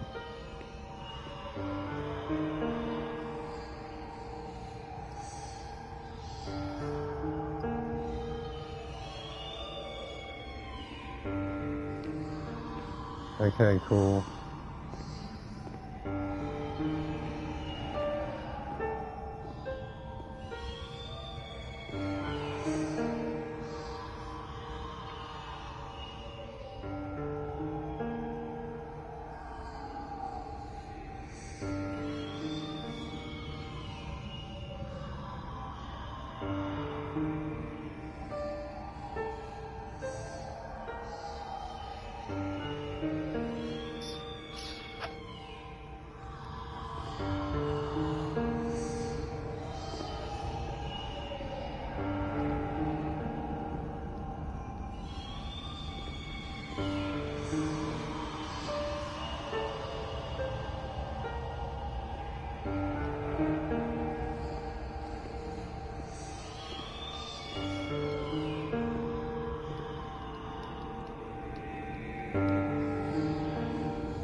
This has to be a room, right? Maybe?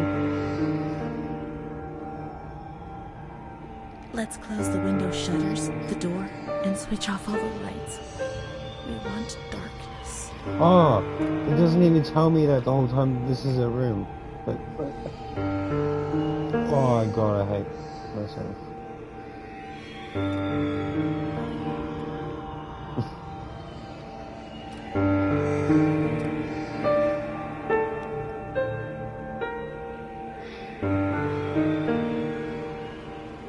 They've put a straitjacket on you.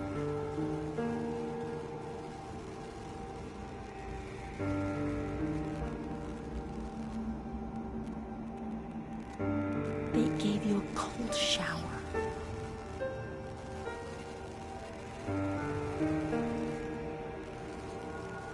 They suffocated you with a sheet.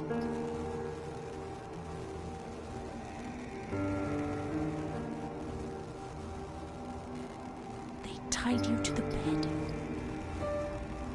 They tied me to the bed.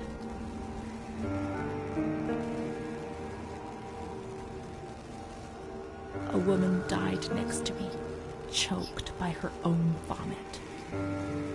Fucking hell. She was tied down because she wouldn't stop pleasuring herself. I can still hear her death rattle. I screamed, but nobody came. Everybody screamed in there, all of them.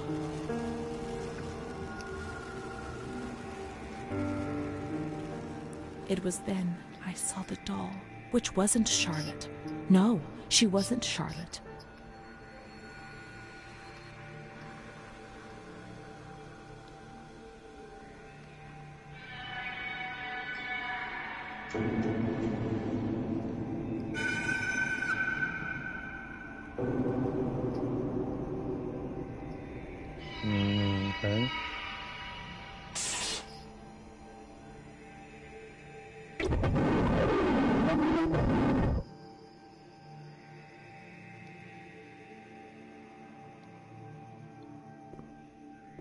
past was like the present.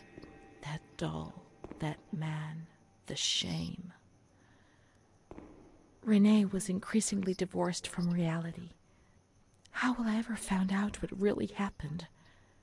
How will I ever find Amara again if I can't even find myself?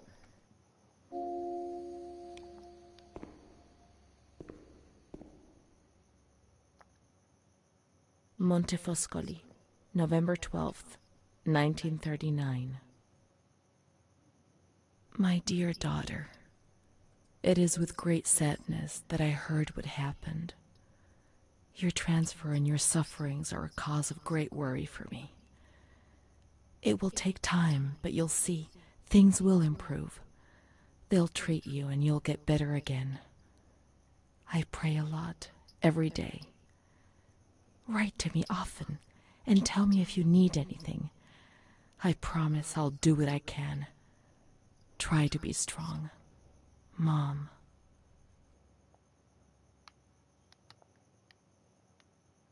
This is the last letter she wrote to me. Once I was put into this ward, I was overwhelmed by loneliness.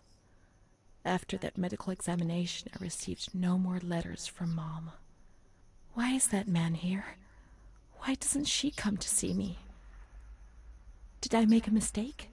It didn't seem like she wanted to abandon me. What did I do wrong?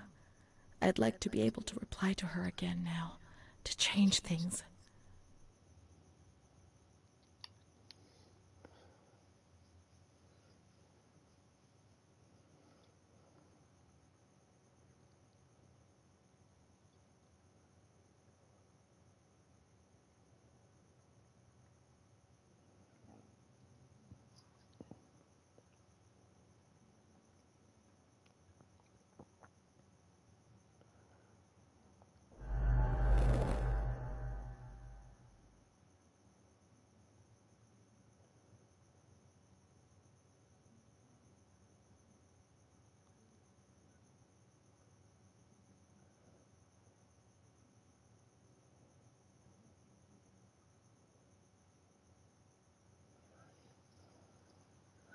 I have a feeling.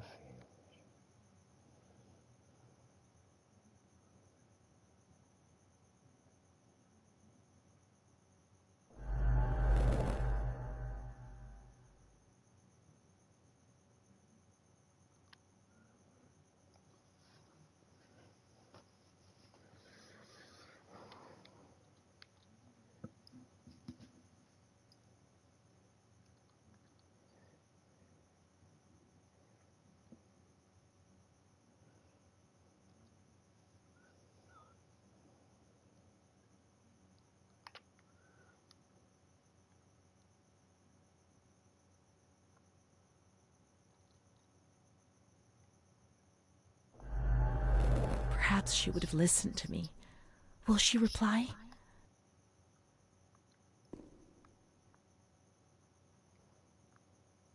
The letters were sent to the archive. It was their job to post them.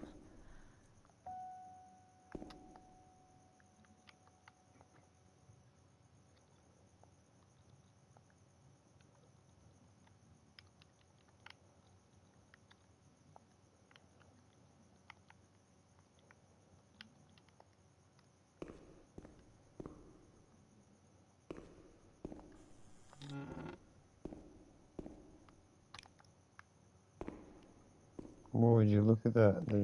They're open now.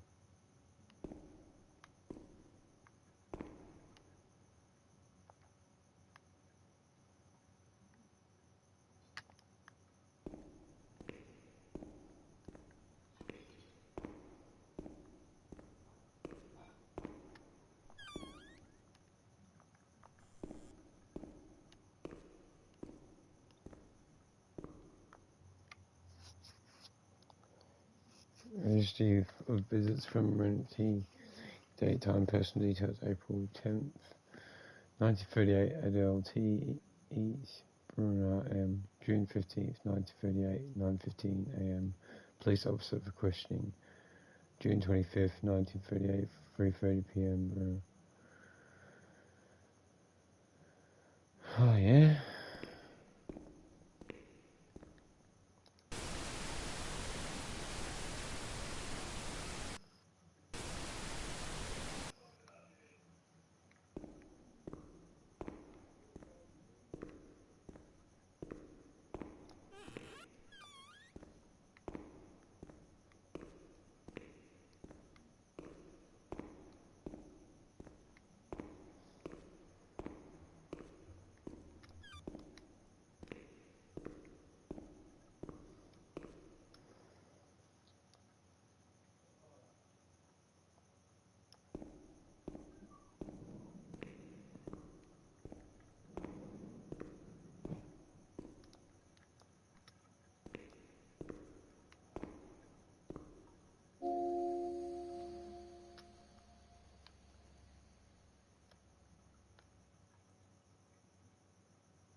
The light often came when I was at school, turning my fellow pupils into puppets that would terrorize me.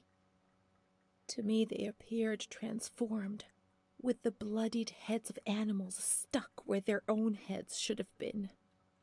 I would curl up on the floor and would even wet myself. The teacher would try to console me and would smile at me, but her teeth and her eyes would terrify me even more. Things did change. I don't know why, perhaps during the second or third year of school.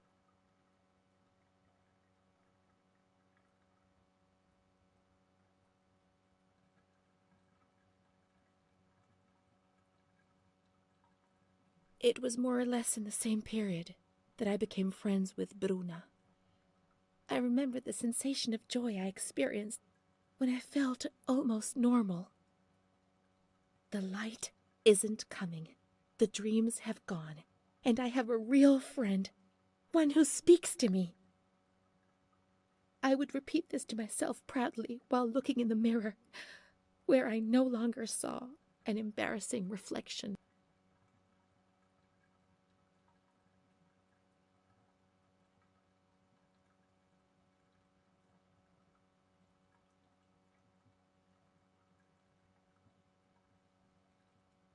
It seemed to me that the world was a difficult place, but it was no longer impossible. Bruna. I did not understand what Bruna saw in me, especially as she was almost 2 years older than me. I would tell her this every now and then, and she would joke about it, saying, "Nothing. I don't see anything in you, which is what I like about you." And then she would hug me.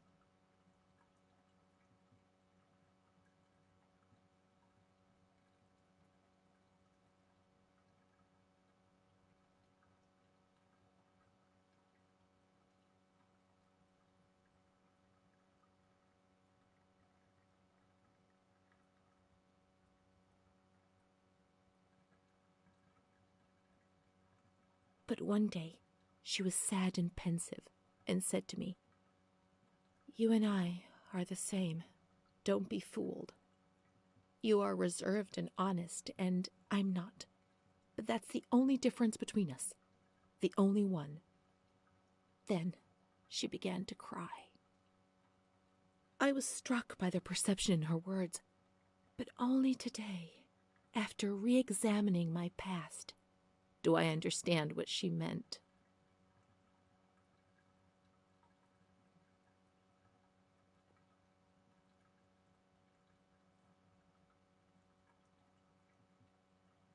I no longer considered my body as something disgusting and ill. Far from it.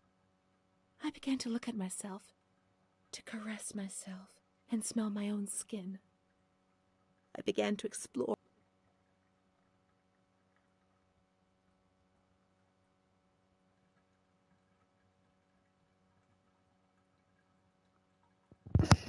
Alright. Riddle that.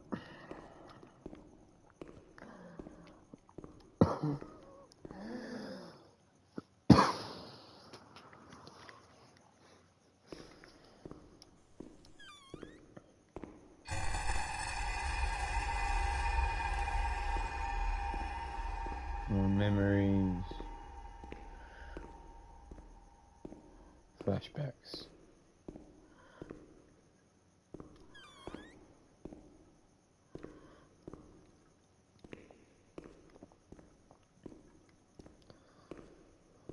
That was weird, yeah.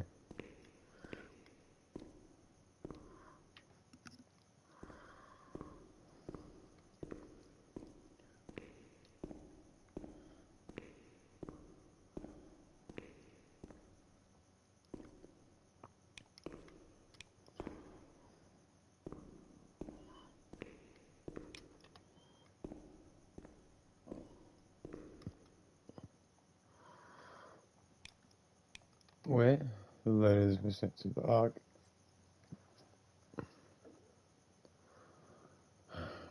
Obviously, it's downstairs.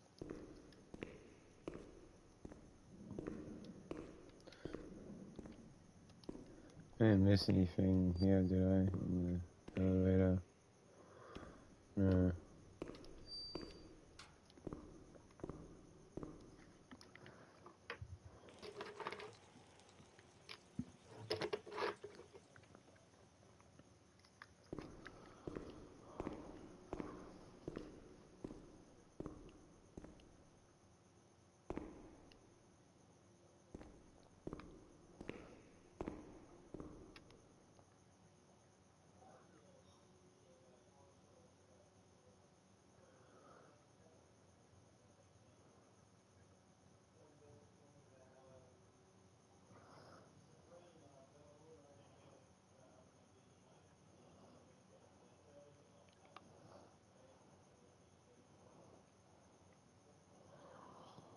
What? There's toilets, conference room, stairs. Well, it wouldn't be in mission, would it?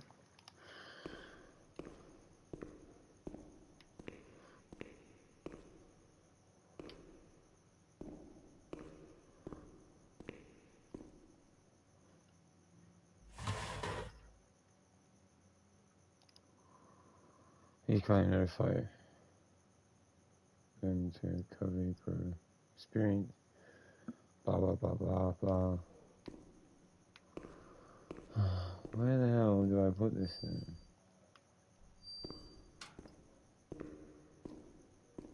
I guess not here then.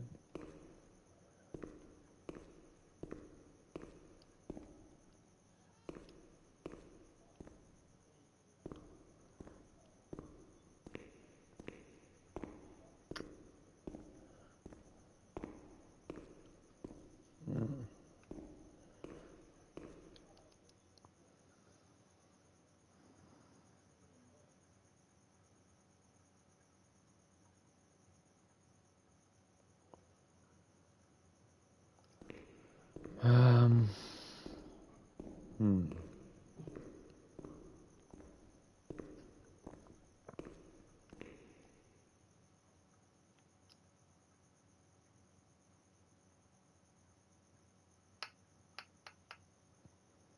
I guess maybe 10 then.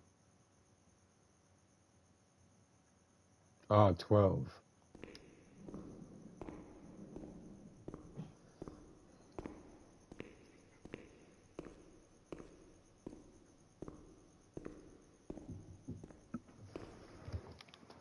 Yes.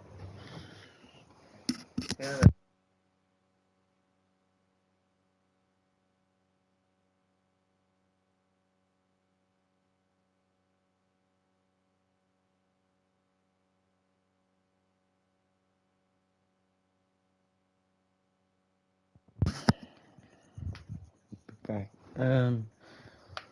Let's just continue down here. Oh, look.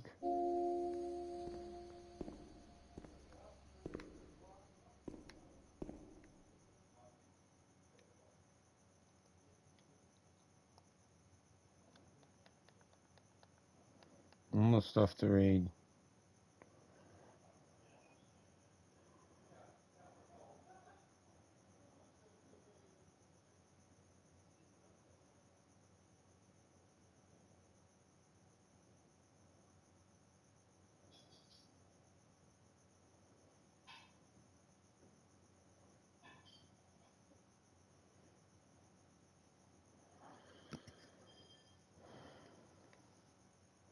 Let's read the first one, and then I'll be back in a minute. I remember a recurring dream from that time. I used to have plenty of nightmares, but this particular one was so real that even today, I ask myself whether it could have possibly been just a dream. I was in bed, enveloped by the warmth of the blanket, in the dark, about to succumb to sleep, when I heard the bedroom door open. Oh. I turned to face the wall and did not have the courage to turn around. Oh, let's read another one.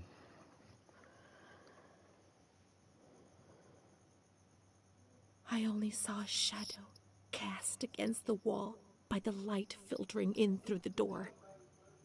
Then I heard the door close again, and I thought that it might have been my mother who, before going to bed, used to peep in to see whether I was sleeping. However, there was no time to breathe a sigh of relief, for footsteps approached the bed, and I heard the sound of breathing close by. Fear paralyzed me from head to toe. The blankets were pulled back. I remember the chill of fresh air on my spine.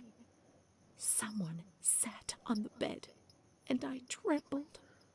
Oh.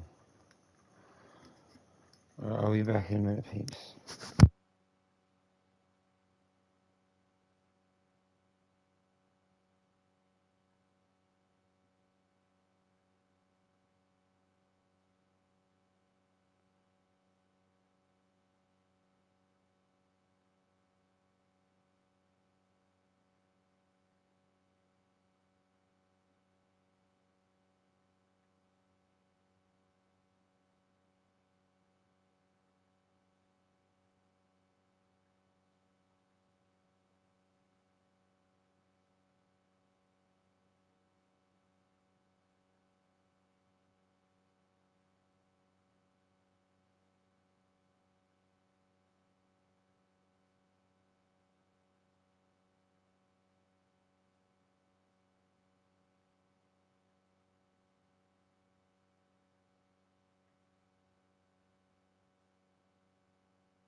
I'm back, but I'm going to be eating food, so I'm going to be muted up.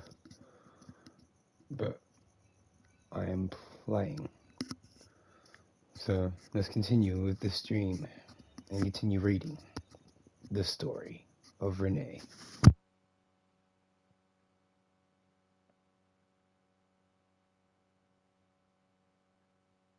Then the dream finished.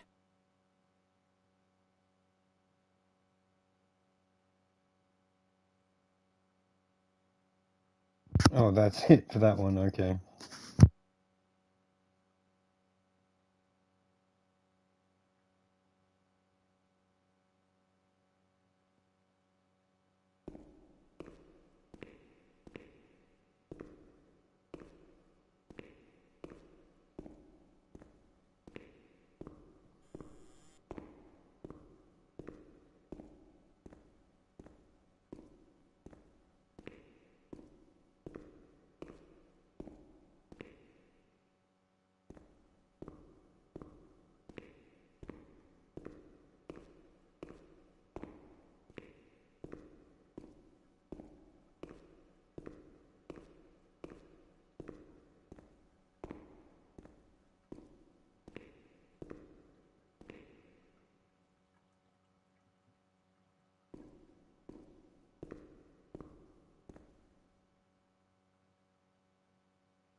Yeah, I'm muted up at the moment, so because I'm eating.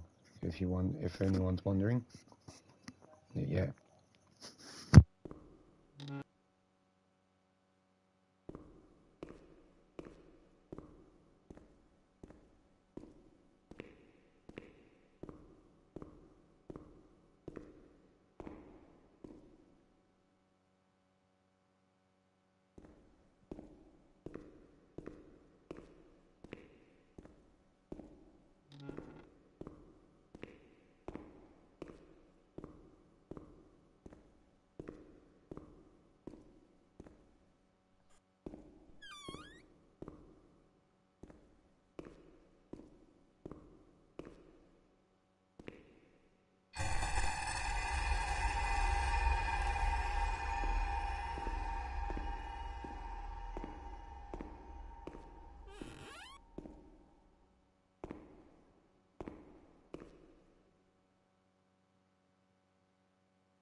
The people of Italy take arms. Italy's entry in war announced by the Duke War.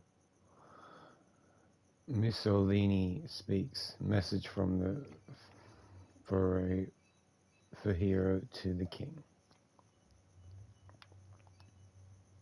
New tuberculosis unit open.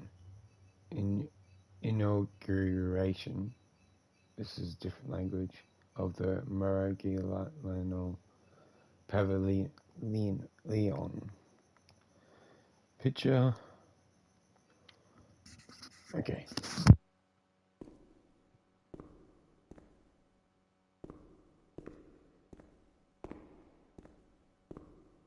When you were sent to a lunatic asylum, you lost the right to possess anything.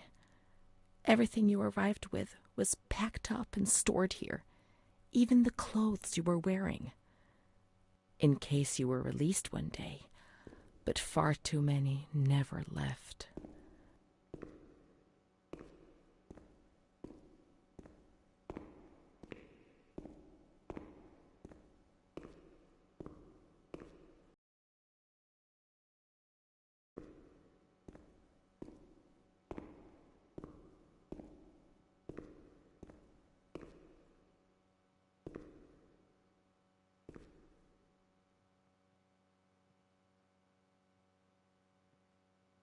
There must be a file with my name in the filing cabinet somewhere.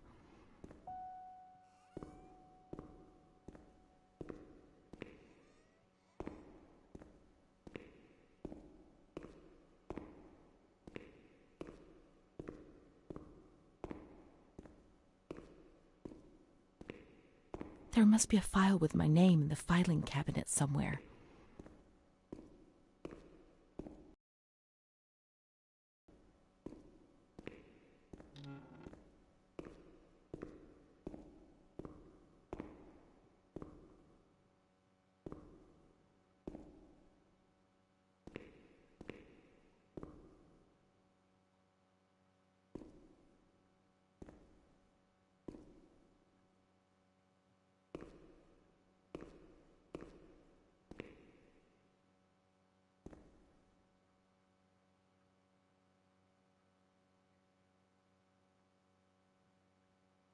Dear Mother, please, I beg you, get me out of this place.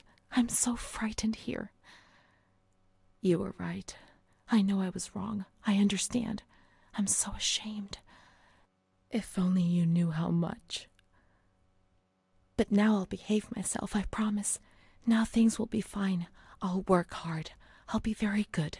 Your daughter, Renee.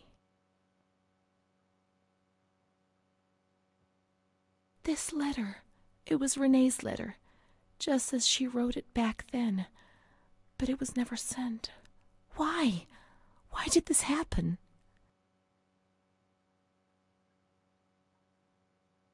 I received your letter, Mom.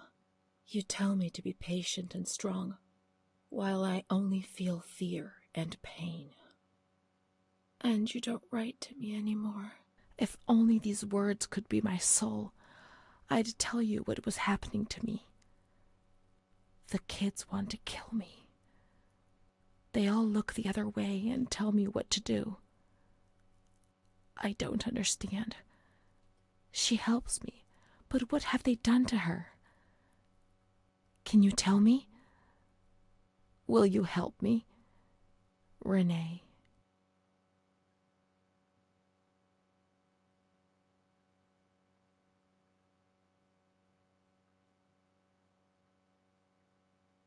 Montefoscoli, July 7th, 1940.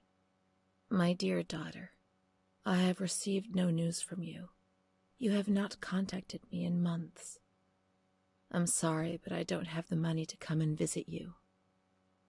Do you remember Mr. Onofrio? He'll soon be in Volterra for business. I've asked him if he would be kind enough to ask the director for some news about you. I hope he'll bring me some good news when he returns. But please write to me. I know that I was strict with you. You have to forgive me.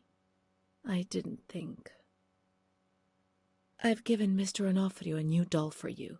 You told me that you lost yours, and I know you loved it so much. It's not as nice as your Charlotte, but I hope that it will comfort you nonetheless. Keep your chin up, darling. Everything will be fine, you'll see. Mom.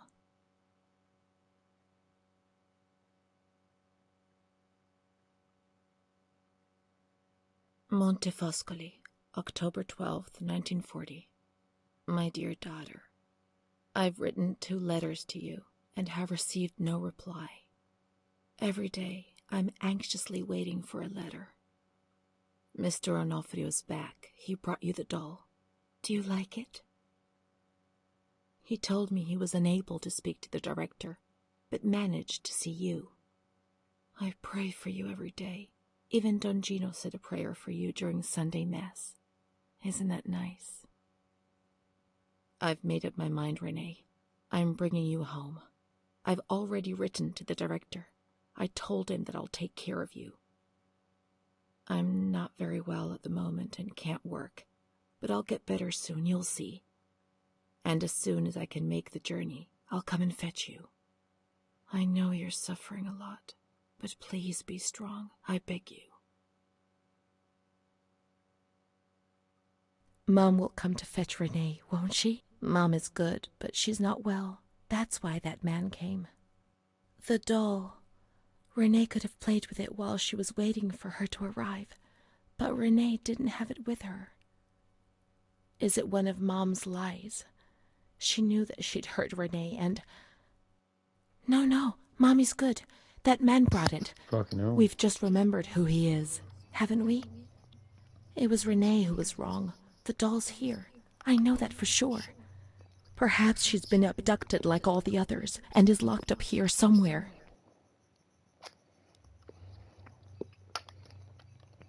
Let's look for the second doll. It'll be among the bundles of the patient's belongings.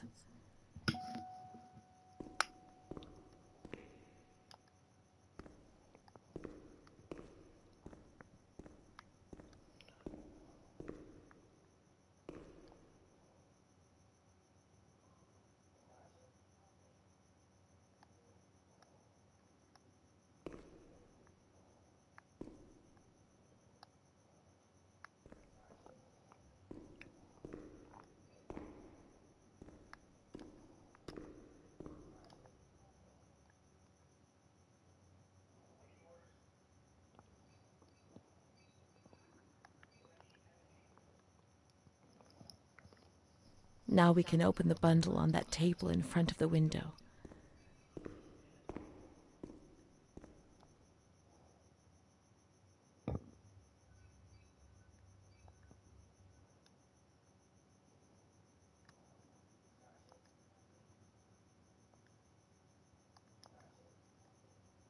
May the Lord guide your path and keep you from sin.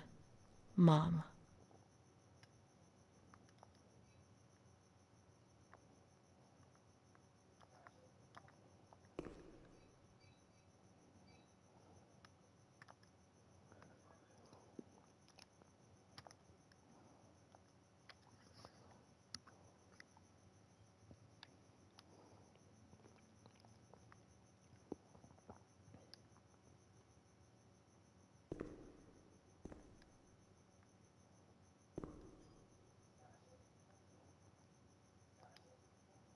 You see? Mom was good. I was bad. Mom was worried about Renee and Charlotte. I abandoned Charlotte. We've abandoned her.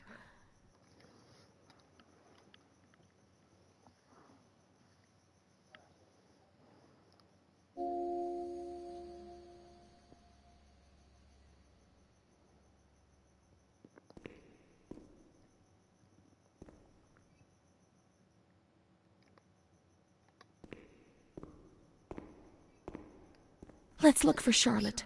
We have abandoned her. Will she still be where we abandoned her, under the warm lights? 1 sec, peeps.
Oh no.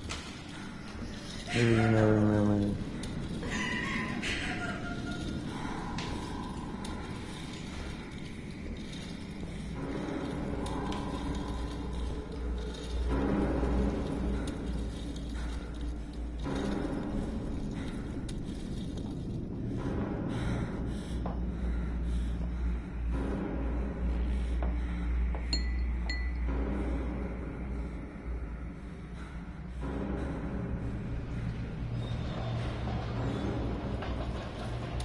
I didn't do anything. I just obeyed orders. I only obeyed orders. Charlotte has gone away. Mom will come and get us. She loves us, I even only though we're obeyed bad. orders. Leave us alone. I didn't do anything. I only obeyed orders. Mom will come and get us now. I didn't do anything. I only obeyed orders. Even though we're bad. Mom won't leave us alone. I didn't do anything. Charlotte gone away. I only obeyed orders. Mom will come and get us now. She loves us, even though we're bad. I didn't do anything. I only obeyed orders.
Fucking hell.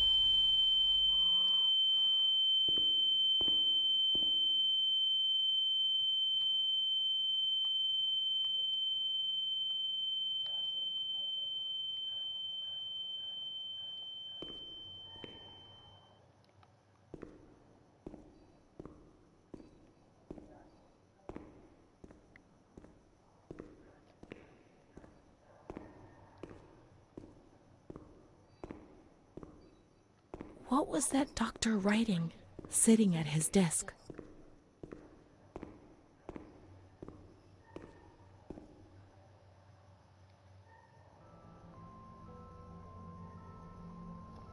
September 7th, 1938. The patient frequently indulges in recriminations expressed in an explosive tone of voice. This morning she threw away the milk, saying it was full of urine, spittle, and all kinds of other filth.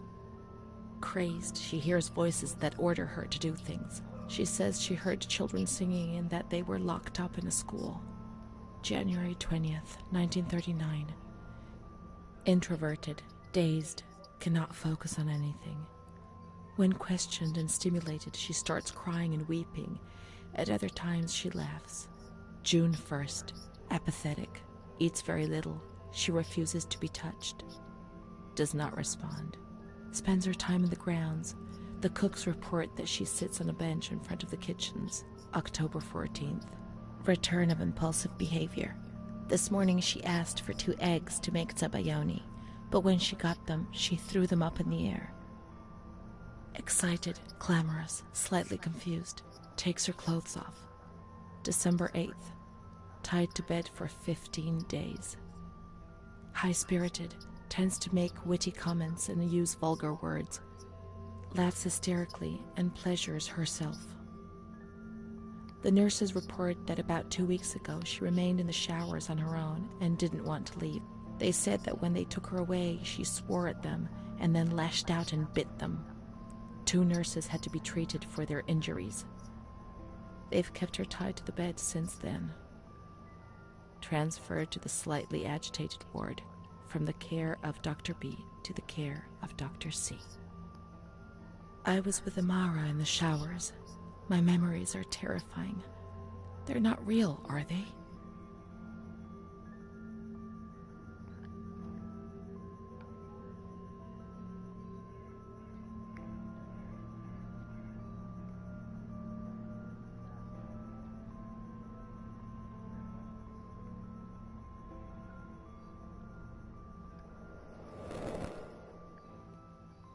December 15th. Dr. C. Patient notes. The abnormality of her psychic state has induced her to lead a life which is irregular and tends towards delinquency. Of fickle and flighty character, she regularly discards her household duties and engages in occasional prostitution. Delinquency? Prostitution? Renee? It seems so strange, unreal. It can't be true. And Amara? She loved us and would tell us everything. She wouldn't hide anything from us. Her mental deficiency makes her deaf to the reprimands of her family. She has shown suicidal tendencies. She was brought to the ward yesterday, agitated and hysterical. Treated with cardiazol, 2 injections a week for 5 weeks. The therapies removed the light for a while, but also all her will, desire, and hope.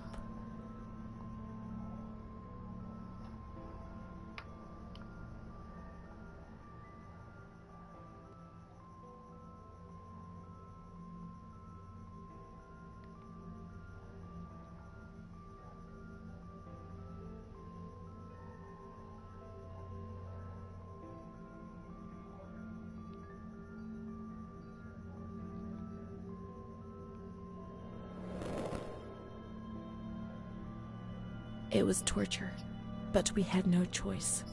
Nobody explained anything. No one tried to help us understand. We were like farm animals.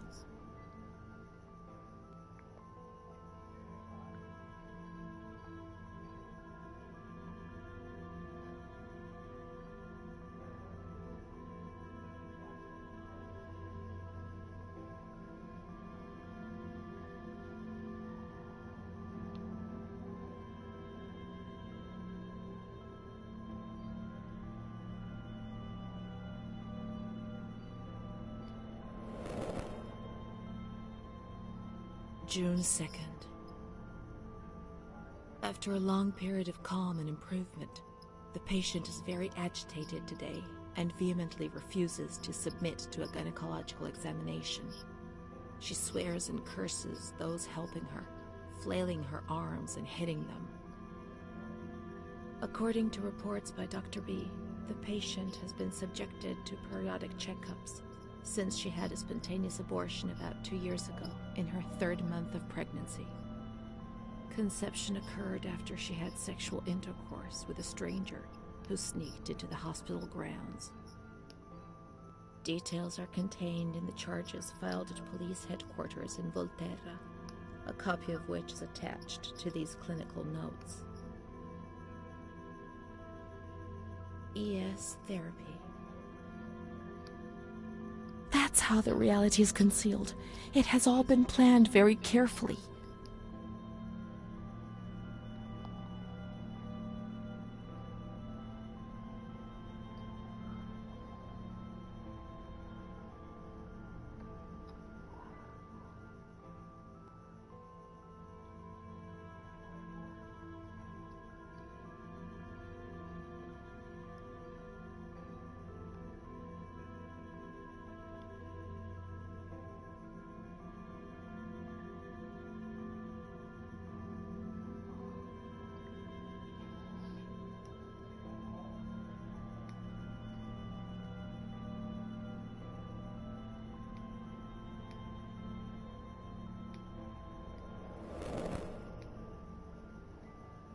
June 13th. The nurses report that she descended into a state of great mental confusion after receiving her mother's letter. She threw her soup over another inmate because she was very anxious, and then punched a nurse. Impulsive, flails about her. She rails against the doctor in vulgar terms while he is examining her, lashes out and spits. Block all correspondence to give the patient no further reason to become agitated. August 20th. Tied to bed. The nurses report that the patient is extremely agitated after the visit of a relative or family friend. 2 days later, she is still shouting all the time that he commands her, that she must obey and harm herself, and that she is not Charlotte. All visits forbidden, constrained to bed, and intensification of ES therapy until we achieve results. No contact with the outside. That way nobody knew what was happening within these walls.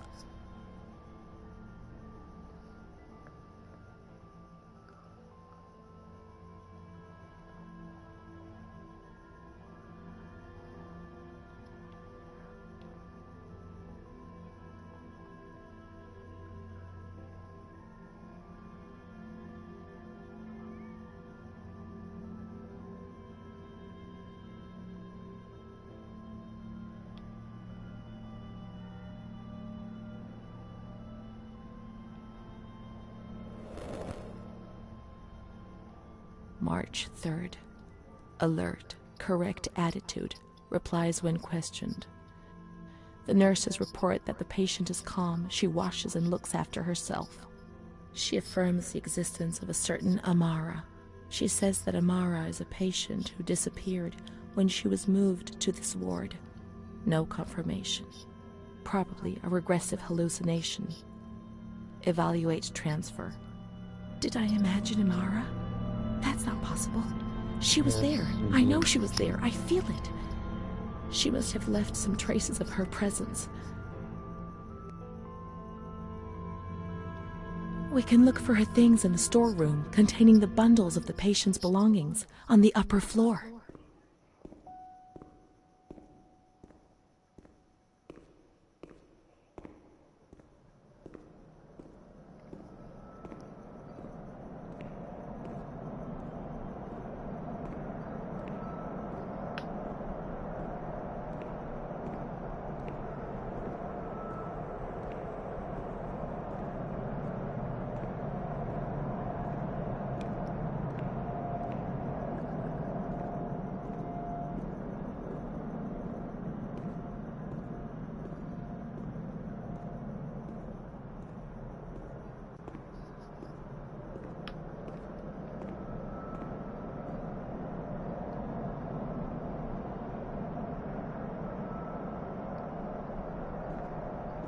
These are Amara's things, I'm certain.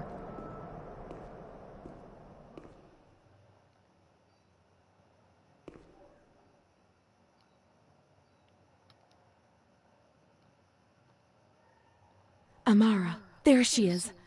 She existed. She really did exist. There she is, my friend.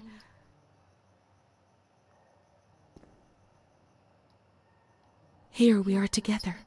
How could I have imagined for a single moment that she never existed?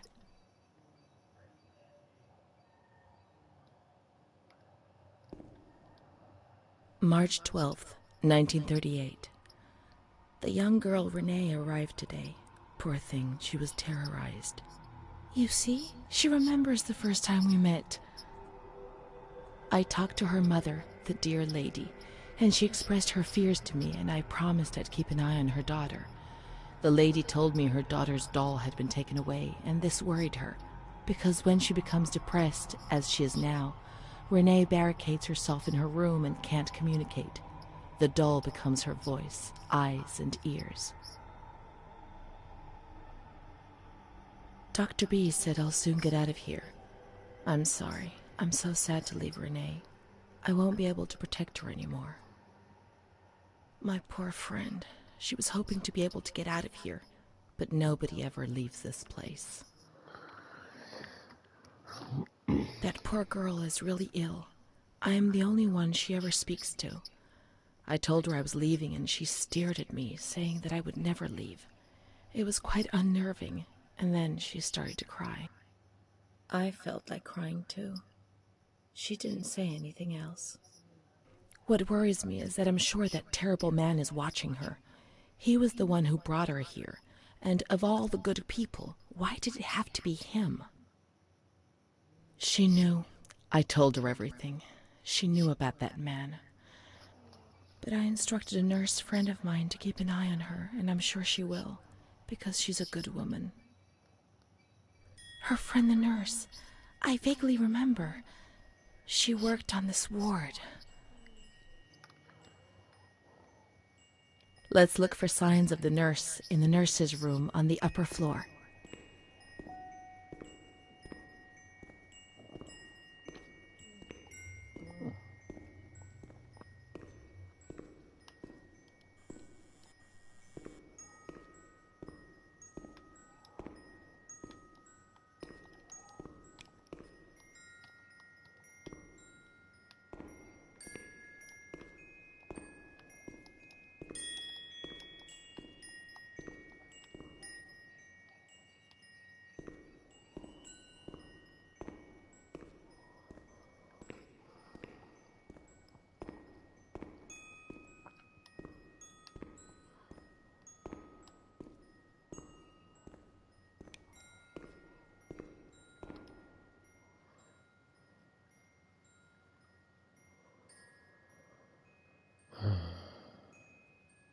Nurse's room 13.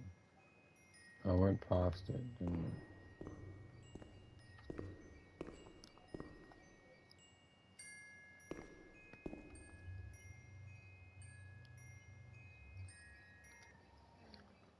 We're here for a bit now.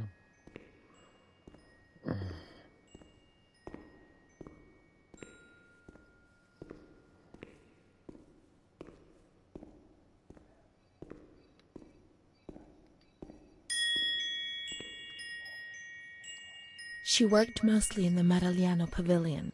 Let's get out of here and find that pavilion. She was there and nothing could frighten me anymore.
Yeah, this way.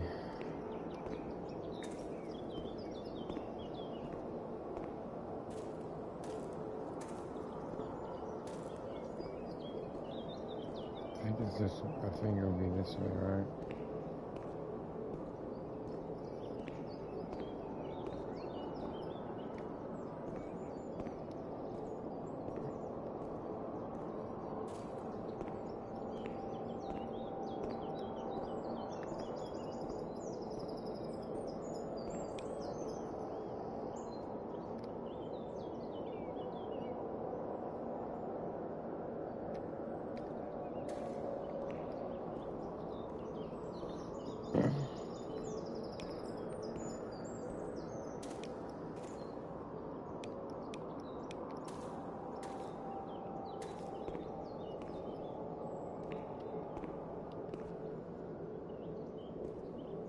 Thea.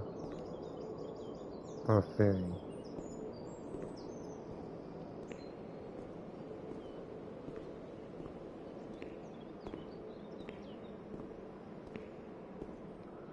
Okay.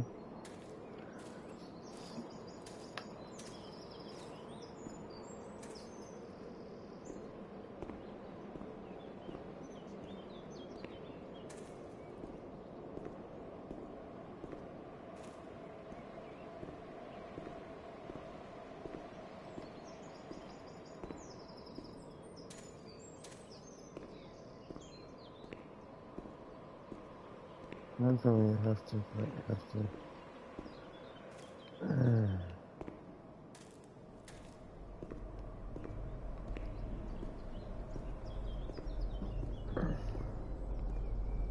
Put it away in, man. Damn it.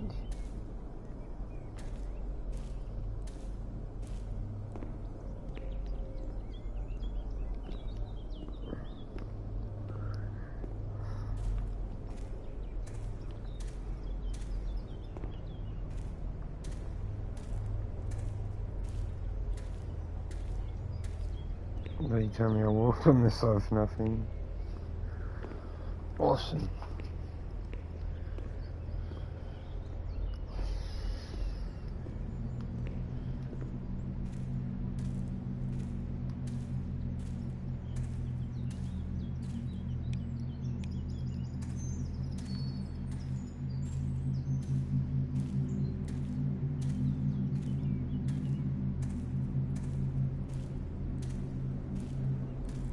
What's down here then?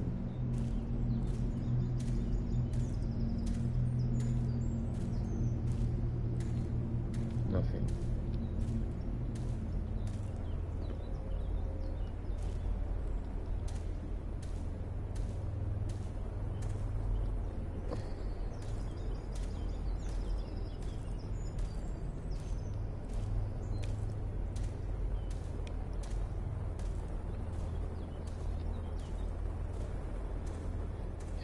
Slow shit.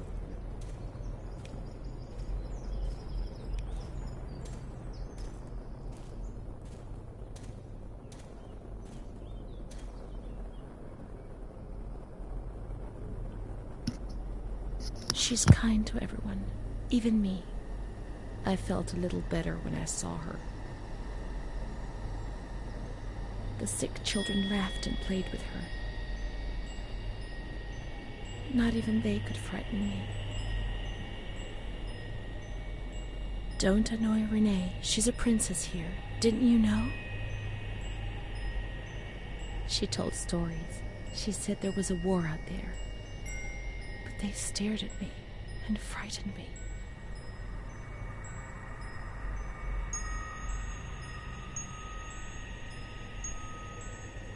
They would come to look for me in the evening, and then no one would have protected me. Not even you, Charlotte. Am I right?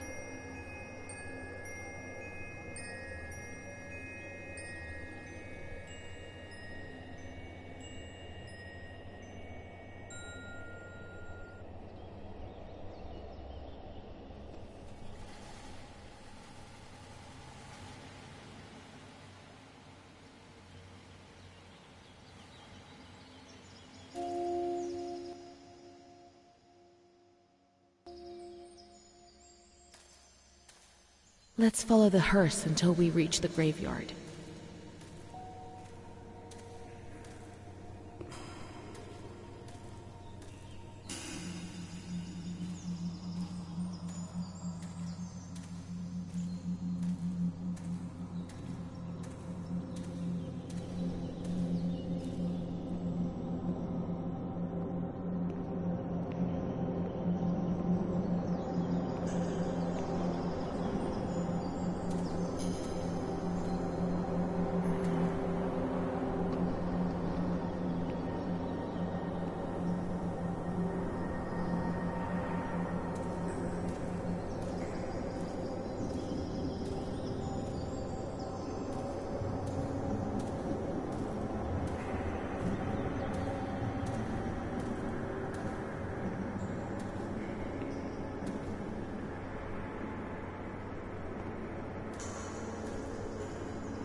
My God. I did it. It was me.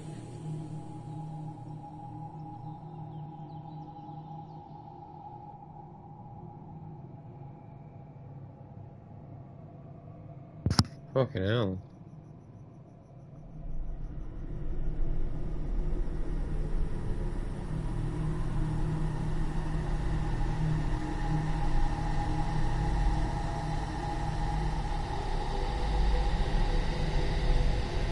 Open random what the name was. Oh, it was there.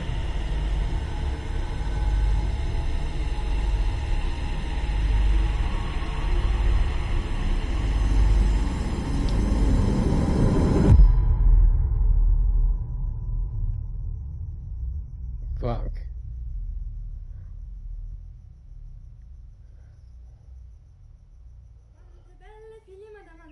Quante belle figlie, sono belle me le tengo, Madame Adoré, sono belle me le tengo. Re ne domanda una, Madame Adoré, re ne domanda una. Che cosa ne vuol fare, Madame Adoré, che cosa ne vuol fare? La vuole maritare, Madame Adoré, la vuole maritare. Con chi la mariterebbe, Madame Adoré, con chi la mariterebbe? Con uno spazzacamino, Madame Adoré, con uno spazzacamino.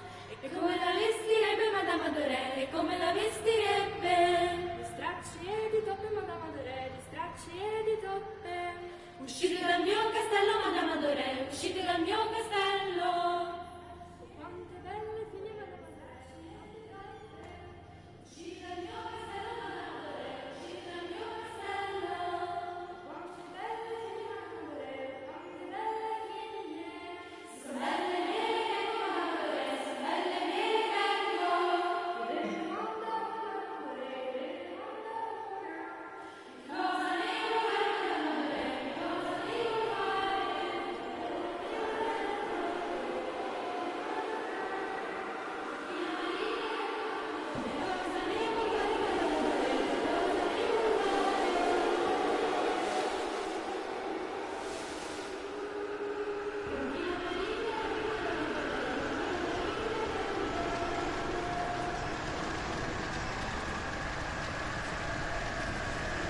Okay.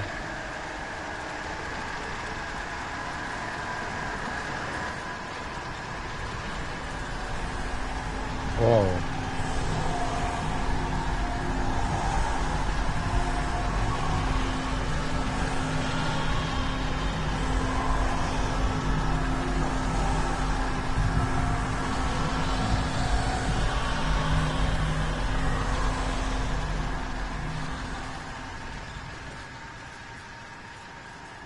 We learn so many things at school, and so we have to attend.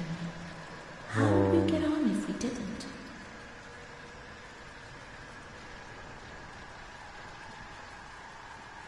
I do a lot of bad things.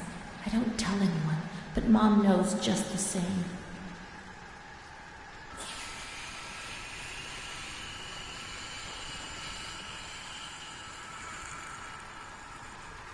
What was that noise?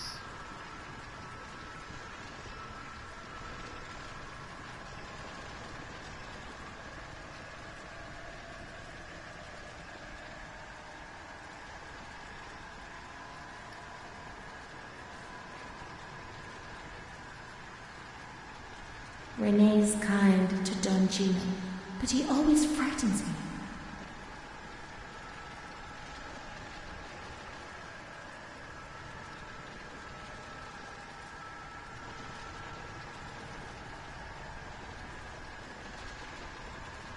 A cat goes into my mouth and eats me from inside. At least you can't see what's happening.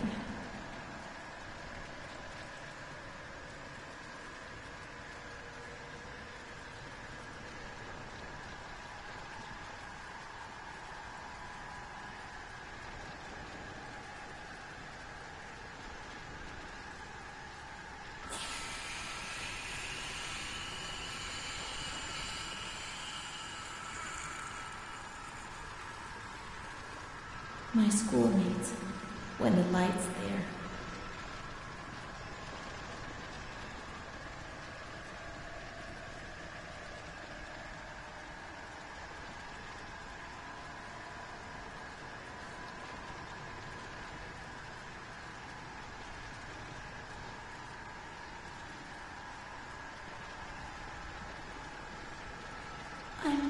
the others, Mom. Why not?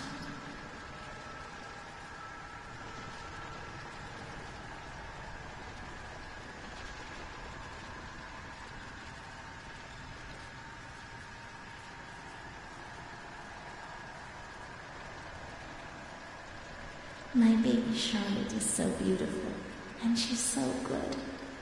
But Renee isn't.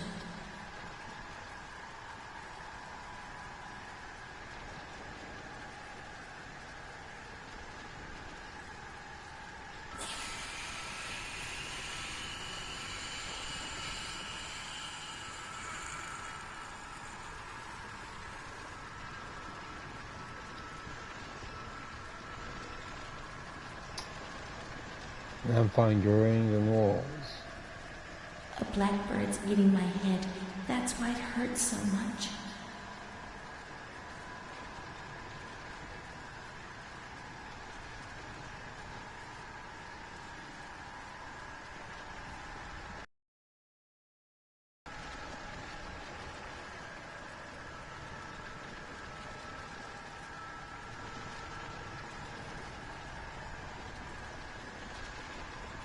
Don Gino knows everything. He speaks to God and he tells him lots of things.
Come on, man.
Oh my god.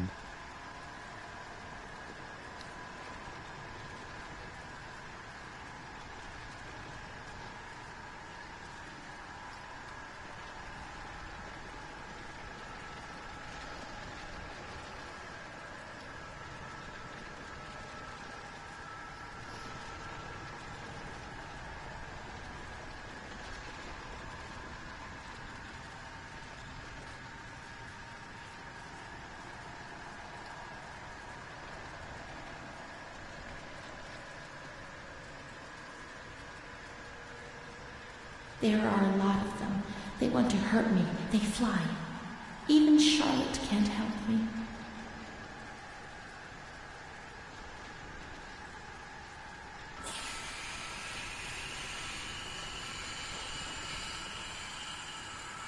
Mom works so hard because I have to eat, or I won't grow.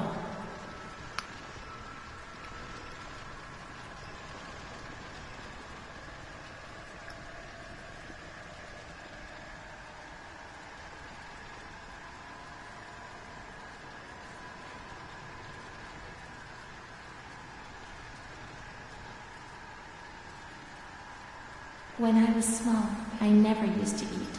Poor mother.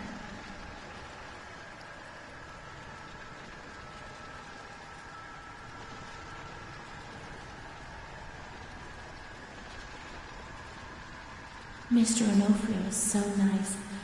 I'm bad because I'm not kind.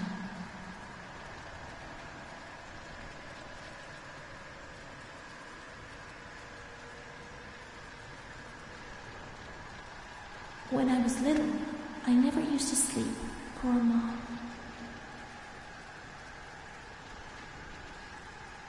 Come on.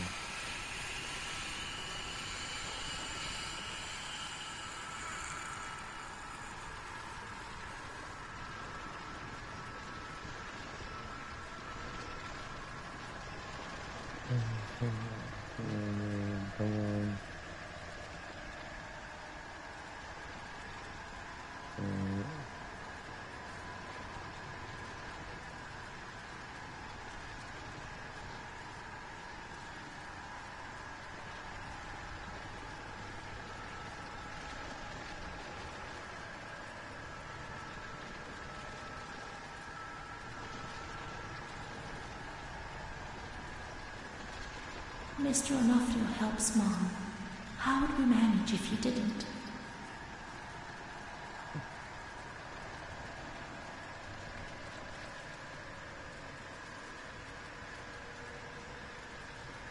Mom always has to work because it's so cold in winter.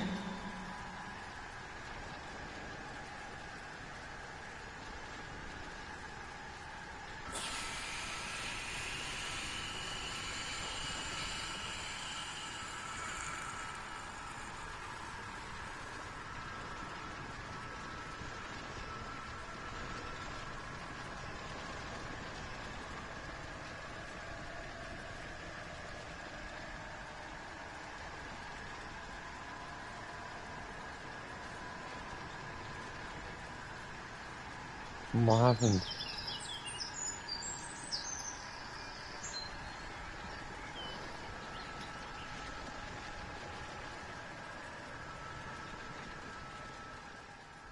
What's happened? What is this place? Maybe I'm dead. I can't see any light. Maybe I am dead. I can't get up. What's going on? What's happening to me? There's no one here, but these noises. God, my head is killing me. I can't keep my eyes open.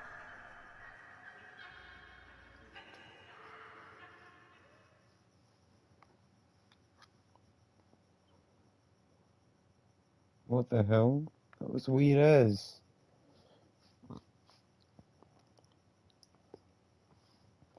That was just one of those games. It's just like, yep, you accept it, and that's what's gonna happen. I think this is the whole game, pretty much. I've done the whole game almost. If I haven't, I'll just finish it.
my medical file again. I don't want to know. I don't want to know anymore. There's only confusion. There were some who had scarcely seen me. They thought they knew me and understood what was happening to me and could decide about my life.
I mean, really laughs. Not those crazy fools who laugh because people say they're mad. I don't know why they laugh out loud. They say I'm mad too, but I never feel like laughing. People used to laugh at me, but they were right, you know? You can't always cry and people laugh when they're afraid, don't they? It happened to you, not to me. It's better that way. They do that to show they're lucky. You mustn't take offense because it's true. And deep down, it's just like pity, if you see what I mean. But then you think about your own situation, and you laugh because you feel lucky that everything is going to get better, that it's all shit. It's all shit, this place. You're not trying to tell me it's not true, are you? An intelligent person, educated, not like me. And if I can see it's a load of shit, just imagine how much better you understand it. No, come on. No. I feel fine here, you know? After all, I can do and say anything I want.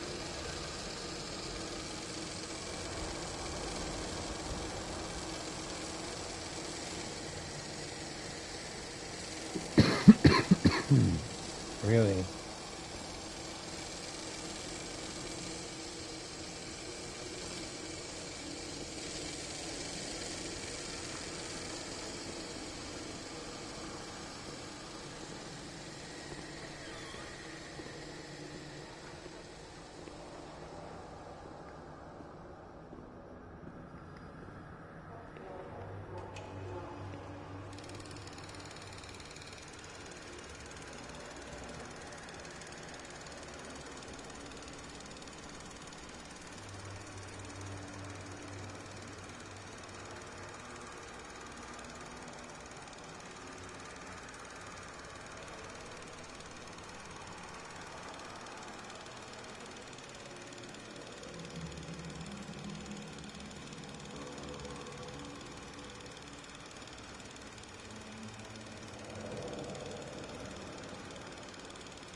Okay.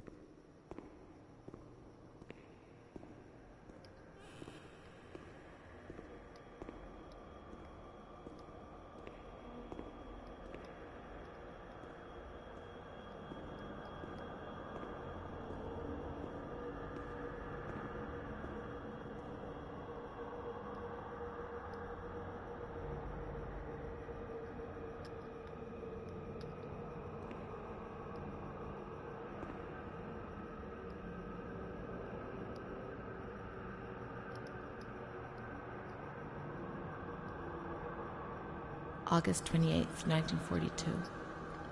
We hereby notify you of the death of Ada T., mother of Renee T., a patient in your institution. No known relative. Sincerely yours, Onofrio P. I have no one left in the world. Nobody at all. Solitude is very strange. It muffles everything, slows it down. It's an endless scream that makes no sound. A silent scream. I can't stop looking at myself. I will never leave this place. There is nobody out there for me. These walls have become my skin, and the wretched desperation within them is my soul without a voice. Here, nobody weeps anymore. How I would love to feel life, desperation, anger. I've stopped dreaming, daydreaming, maybe even thinking. I've lived in a reality which has corroded me and has stripped me of everything, even my ability to feel pain.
Okay.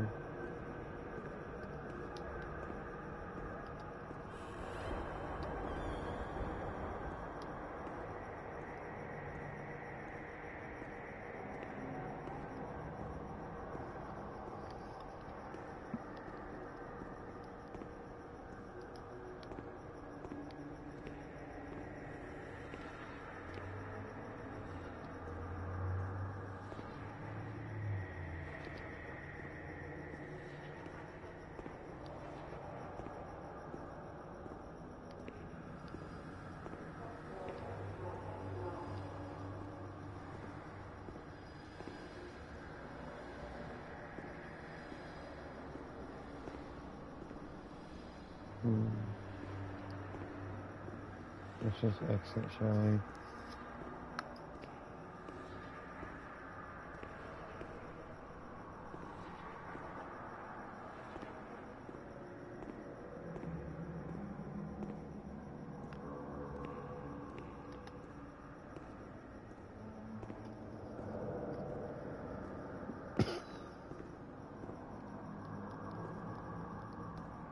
Well,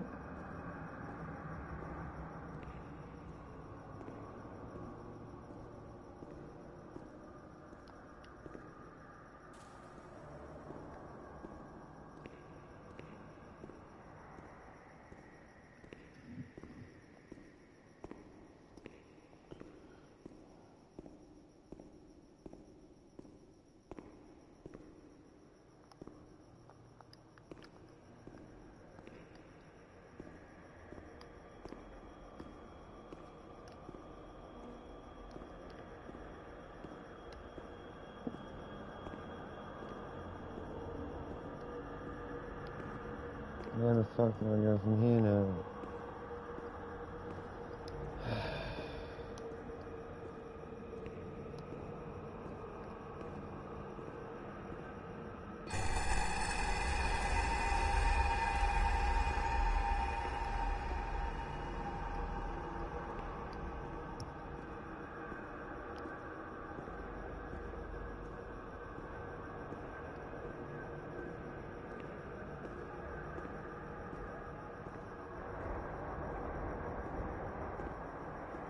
May 5th, 1943.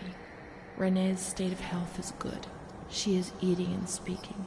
Her spatial and temporal orientation is good. Therapy suspended. December 3rd. She calmly asks if she can leave the hospital. Evaluate patient for 6 months. May 2nd, 1944. Discharge denied despite a favorable psychiatric opinion. The patient has no home or means of support.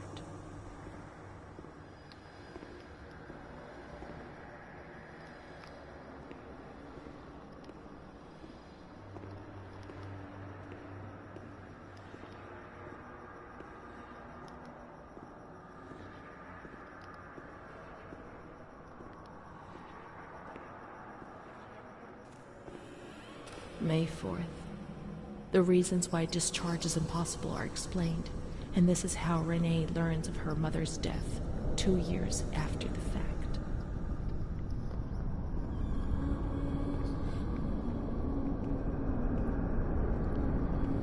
May 5th. She tried to kill herself in the night by hanging herself with a sheet, saved by the nurses.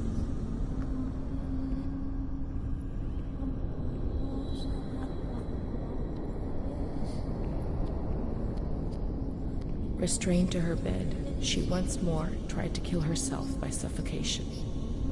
The decision has been taken to perform a transorbital lobotomy.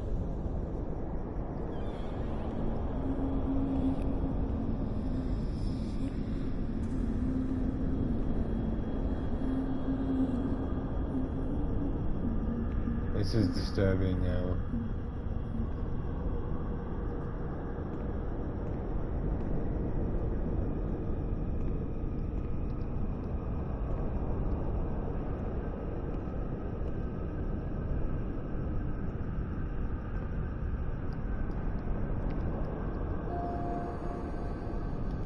The end.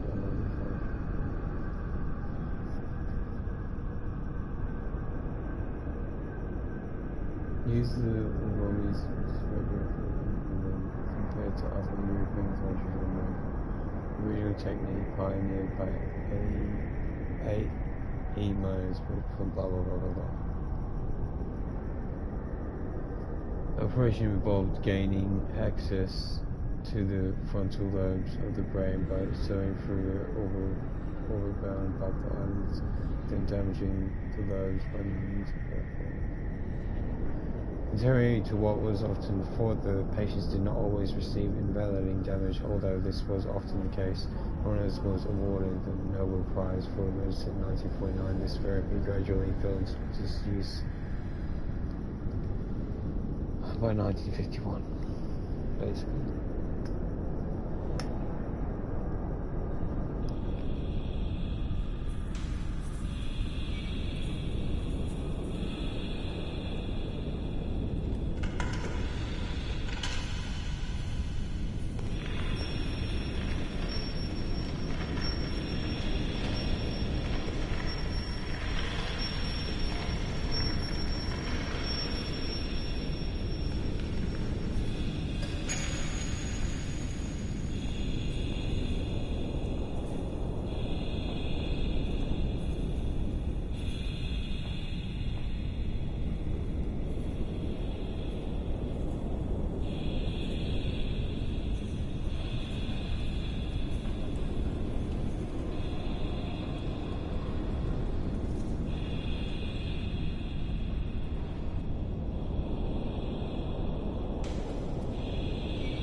What's happening?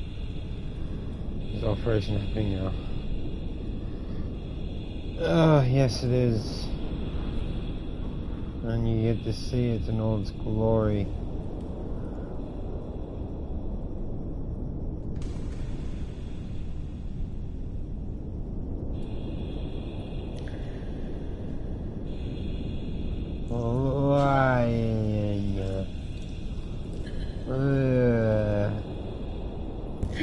Straight up there.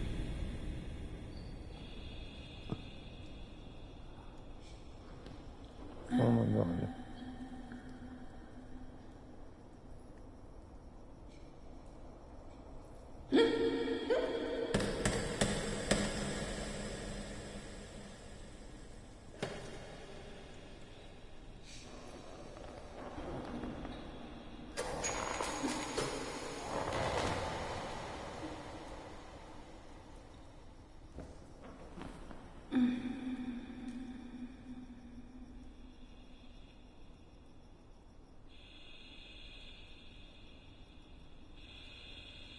Fucking hell.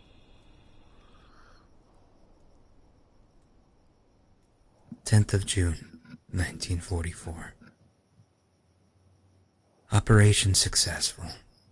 Patient tranquil and collaborative. Motor coordination capacity reduced, but she's improving. Transferred to the Tranquil department in the care of Dr. B. 25th of October. Continues to talk about Amara and her doll, Charlotte. The disturbances of motor capacity show slight signs of improvement. Difficulty walking, not capable of riding, and the nurses report that they have to help her dress, wash, and feed herself. In the summer of 1944, Renee was transferred back into my department. Aware of little, indifferent, hardly ever spoke.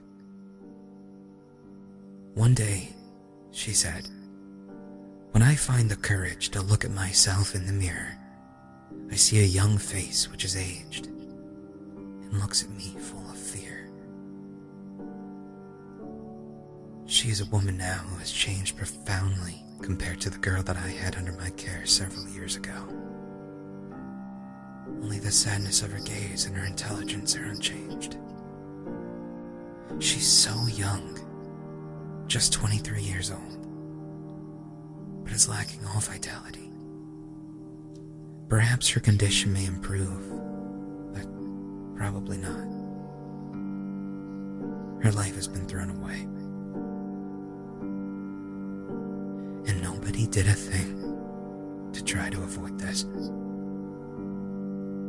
So here you live above my mind. I wish you heard. What is My mind is trying to read yours and easy for a bird. Soon I'll meet you. I'll become the one you love.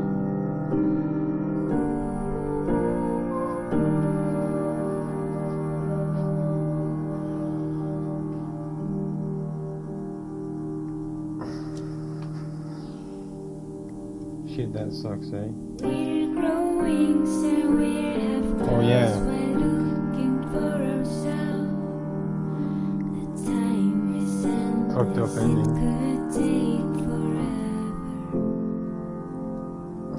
I will find you. I will find you. That's how it I is, man. will find you, our home, our heart. It's the fate of some people. Find you. I will find you. I will find you, our home, our heart. Well, that was an interesting one, guys. I hope you all enjoyed that, and yeah, fucking hell, like, what an interesting DLC. And it's a whole separate game, basically, I but need a face to yeah. wear our skin. Hell different, hell different. I hope you all enjoyed that, and yeah, guys, before I end it, shout out to Dr. GG Gaming. He, shout out to him, make sure to check his channel out, give a few of his videos a like, a comment, and consider subscribing. He'd highly appreciate that. It's in the live chat that you can see it. And yeah, that'll be it for me, guys. Yeah, that was quite an interesting game, and quite just, it was very unfilling at the end there, but not really throughout the game. Not as good as that action game, which is not based on the truth. That was loosely based true story. This is based on the true story of the DLC, but not, you know, obviously they can't show everything that actually happened, so they changed a lot of the stuff. But yeah, hope everyone had, and yeah, that's, you know, that was quite the game. And yeah, as I said, shout out Dr. GG, and yeah, as always, guys, if you like my content and you want to see more, don't forget to like, leave a comment, let me know your thought. Subscribe, consider subscribing, and then click that notification bell so you know every time I go live or leave a video on my channel. And I don't just stream this, I stream all sorts of games. And that'll be it from me, guys. I'll see you on the next one. I suck scamming out. You!